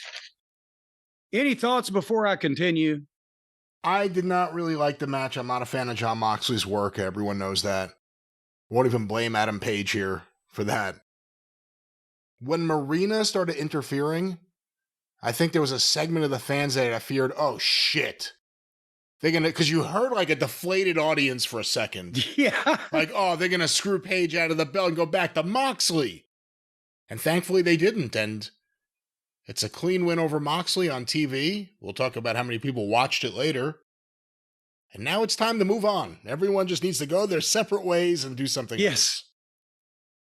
I think I told you that on last week's show. One of the letters from Willie Gilzenberg to Jack Pfeffer was about the lawsuit between Buddy Rogers and Bill Miller and that's right, Carl Gotch, where, well, now the boys can go their separate ways. The lawsuit's settled. Buddy's such a great worker. It's so bad he can't get along with the real wrestlers. Speaking of real wrestlers, we then had a girls' tag team match with Toni Storm and others. And after that, in the back, MJF was now telling Adam Page off. And you're a coward for not facing me unless I sign my contract. Because MJF wants him to just give him a title match and then he'd still have the contract. And Page told him, you need to earn it. Mark Briscoe deserves it more than you, so go fight Mark Briscoe. Why? Mark Briscoe never wins. Why does he deserve it? Well, he's fixing to win, but not in the end. But besides that, he told MJF, go fight Mark Briscoe. Mark Briscoe's about to wrestle Ricochet. So the babyface champion told the fucking top heel to go interfere in the fucking. All righty. So Ricochet and Mark Briscoe was the main event. And of course, they gave him plenty of time. I love Mark Briscoe, but I just can't stomach sitting through that long of Ricochet. And he's got a group of stooges now. Whatever the fuck their names are, I can't remember. But at some point in the overrun, the Stooges just got up on the apron, started getting in the ring in front of the referee like they're just going to beat up Mark Briscoe. So here comes Brody King and Bandito down and got in a fight with them. And they threw one guy over the railing onto the fans in the second row. Some old woman. I don't know what a fucking old woman was doing in this crowd. And she's like, ah. And they all fought off. And then the match continued. And Mark hit the J Driller of 1, 2, 3. So the right guy won. As I've mentioned, Mark's on this winning streak now. Wish they'd have done it 2 years ago when would have been easier to capitalize on things. So then Mark gets the microphone and cuts a promo on MJF. And I love Mark's promos, but this was not only going long, but it was awkward because this, after the main event match, is not the time for the long storytelling promo. But he's like, I never felt like this before. I need help. I don't know what to do. My brother's in heaven. But if I follow my worst instincts and kill your ass in cold blood, I'm worried I won't see my brother again. I think it's a little too much on this fucking clown show, don't you? Yeah, I mean, that's the only reason he wouldn't commit murder after pronouncing it on TV. It's, you know, they've been playing with the whole idea that MJF talking about Jay Briscoe would get him triggered. Is that something that should be used or shouldn't be used? It should have been used once. And the big one, Elizabeth, when you've built these two guys, and we're not done yet, by the way, with this, but I'll just sideline here. When you've built two guys up to where people know they don't like each other, know there's been some bad words, bad blood, maybe a physical incident or whatever, the time to take advantage of that and only do it once is whenever you have decided to pull the trigger on a big angle for a main event match in a meaningful show. And then that's what pushes the babyface into finally attacking. And then somehow when his dead brother is mentioned and somehow the tables are turned and the heel gets the heat. But now the babyface has more reason to get even. And there could even be discipline brought down by the promotion on this fucking heel for these goddamn horrible, repugnant comments, but it's too late. You can't unring the bell. They've already been said. The babyface is going to goddamn get even one way or the other. And we may even turn our backs a little bit on how he does it. But not every fucking week. And not on the goddamn show where while his dead brother's getting brought up every goddamn week, the other guy's been bringing up the dead father for months. And like you said, dead, everybody's dead. Then it's just bad taste. And no, it doesn't register as an impactful thing, just as an annoying, distasteful thing. So Mark calls MJF out there. And MJF music plays and he doesn't appear. And then he's on the screen doing a promo. And I swear to God, it's the same shit they've been doing for 5 years. He's on the screen doing a promo. He's obviously not live. And he's cutting a promo on Mark where Mark's got to stand there and just stare slack-jawed. And he said, next week, I've already agreed Mark Briscoe versus MJF, if you make it. And then suddenly MJF is in the ring. We've never seen something like this before. He nutshots Mark, gets a little heat, pulls out the ring. He's going to clock Mark. Page music plays. He comes out carrying the title belt, but drops it to gets in the ring, goes for a buckshot. MJF ducks it. Mark Briscoe's already up from the nut shot, grabs MJF, but MJF slides out and bails, and that's the end of the show.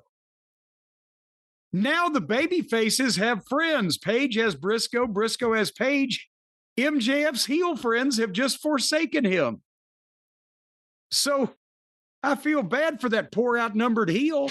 What the fuck is going on with all this shit?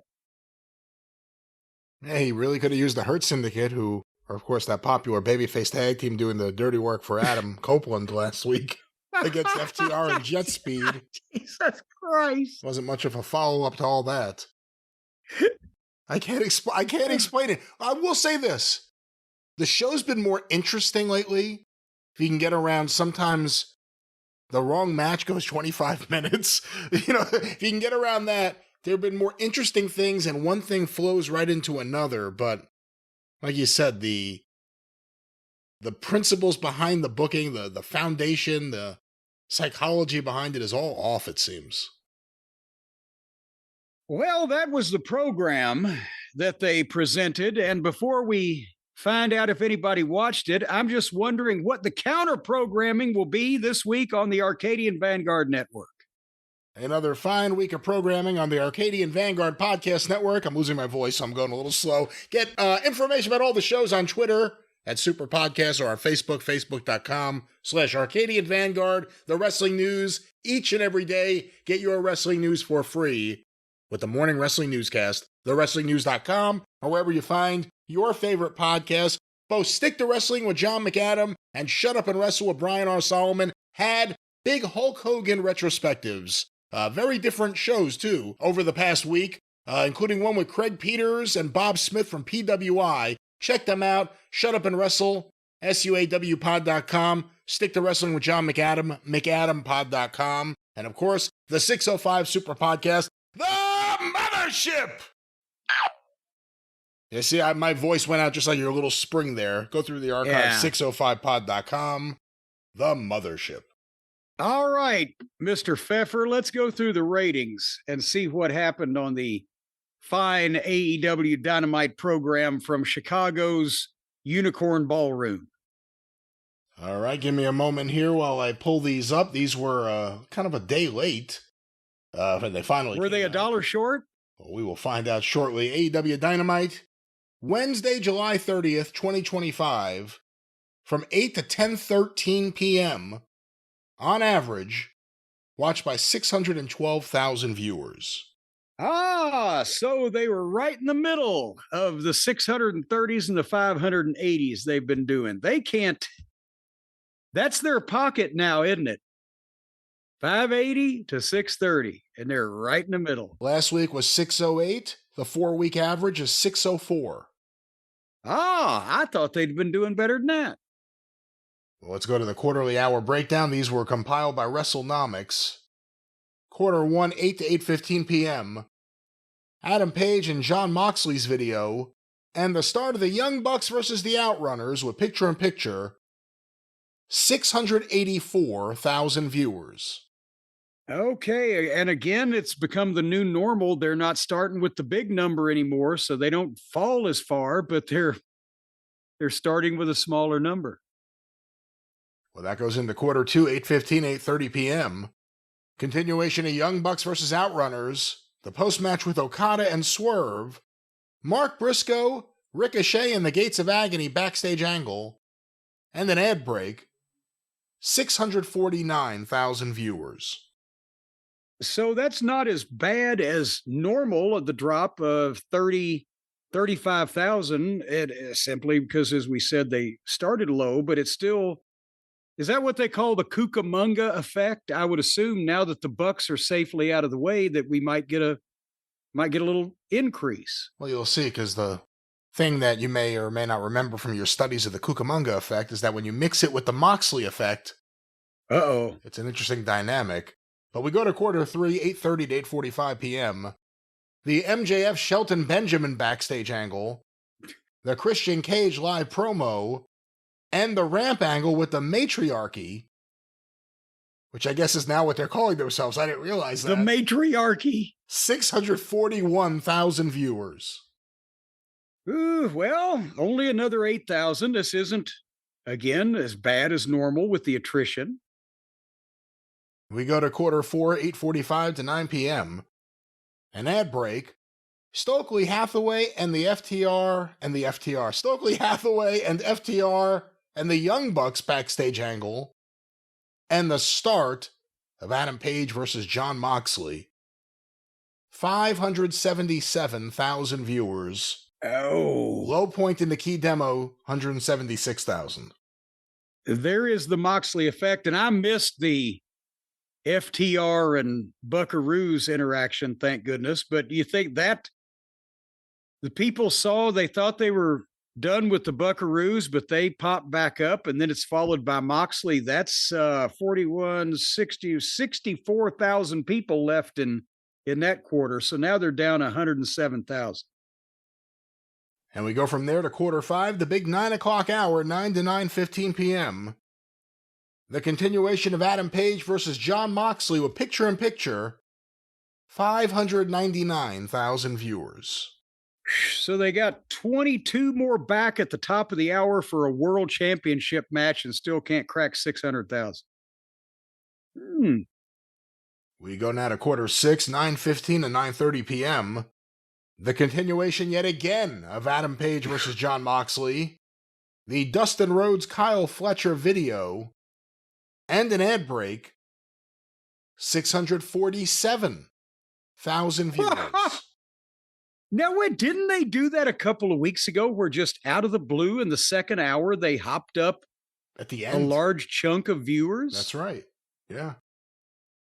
Did the gas station down the street close up at 9:12, or what can we attribute this aberration to? Hey, listen, it was 6:41, the segment before the Bucks FTR and the start of Moxley versus Page. And here at 6:47, I think it's a lot of people coming back. Is this match over yet? I got you. 3 segments. I mean, come on. Yeah. But we go now to quarter 7, 9:30 to 9:45 p.m.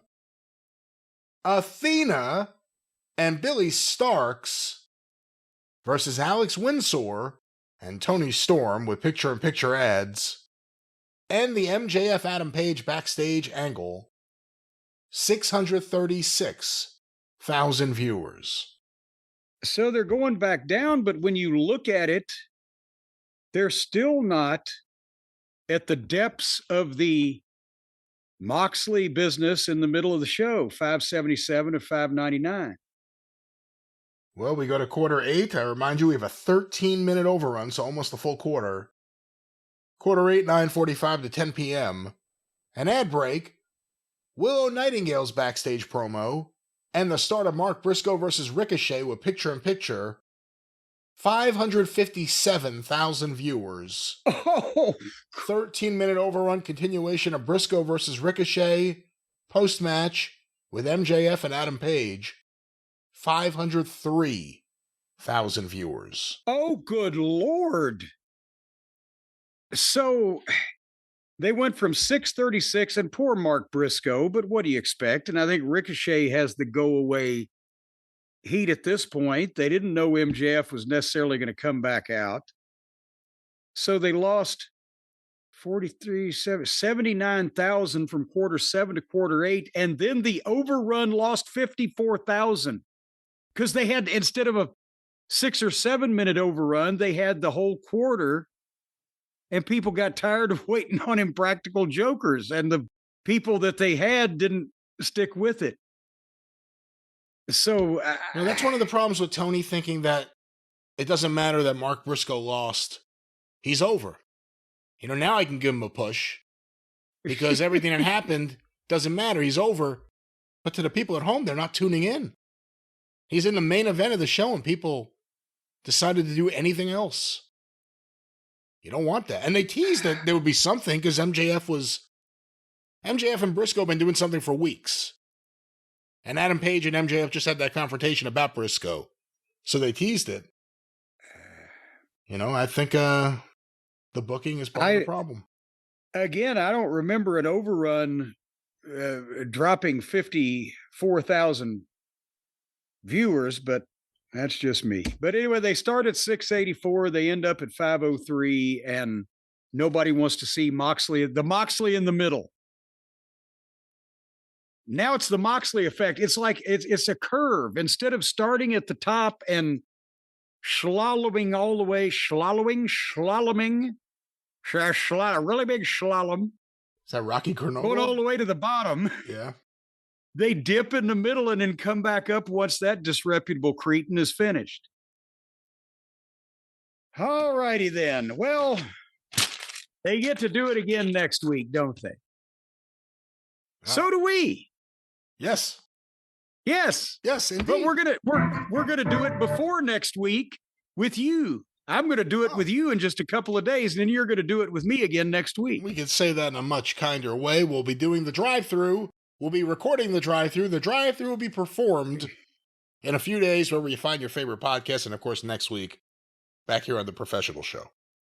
Yes, and until then, if you have no more questions, you're free to go. Thank you, fuck you, and bye-bye, everybody.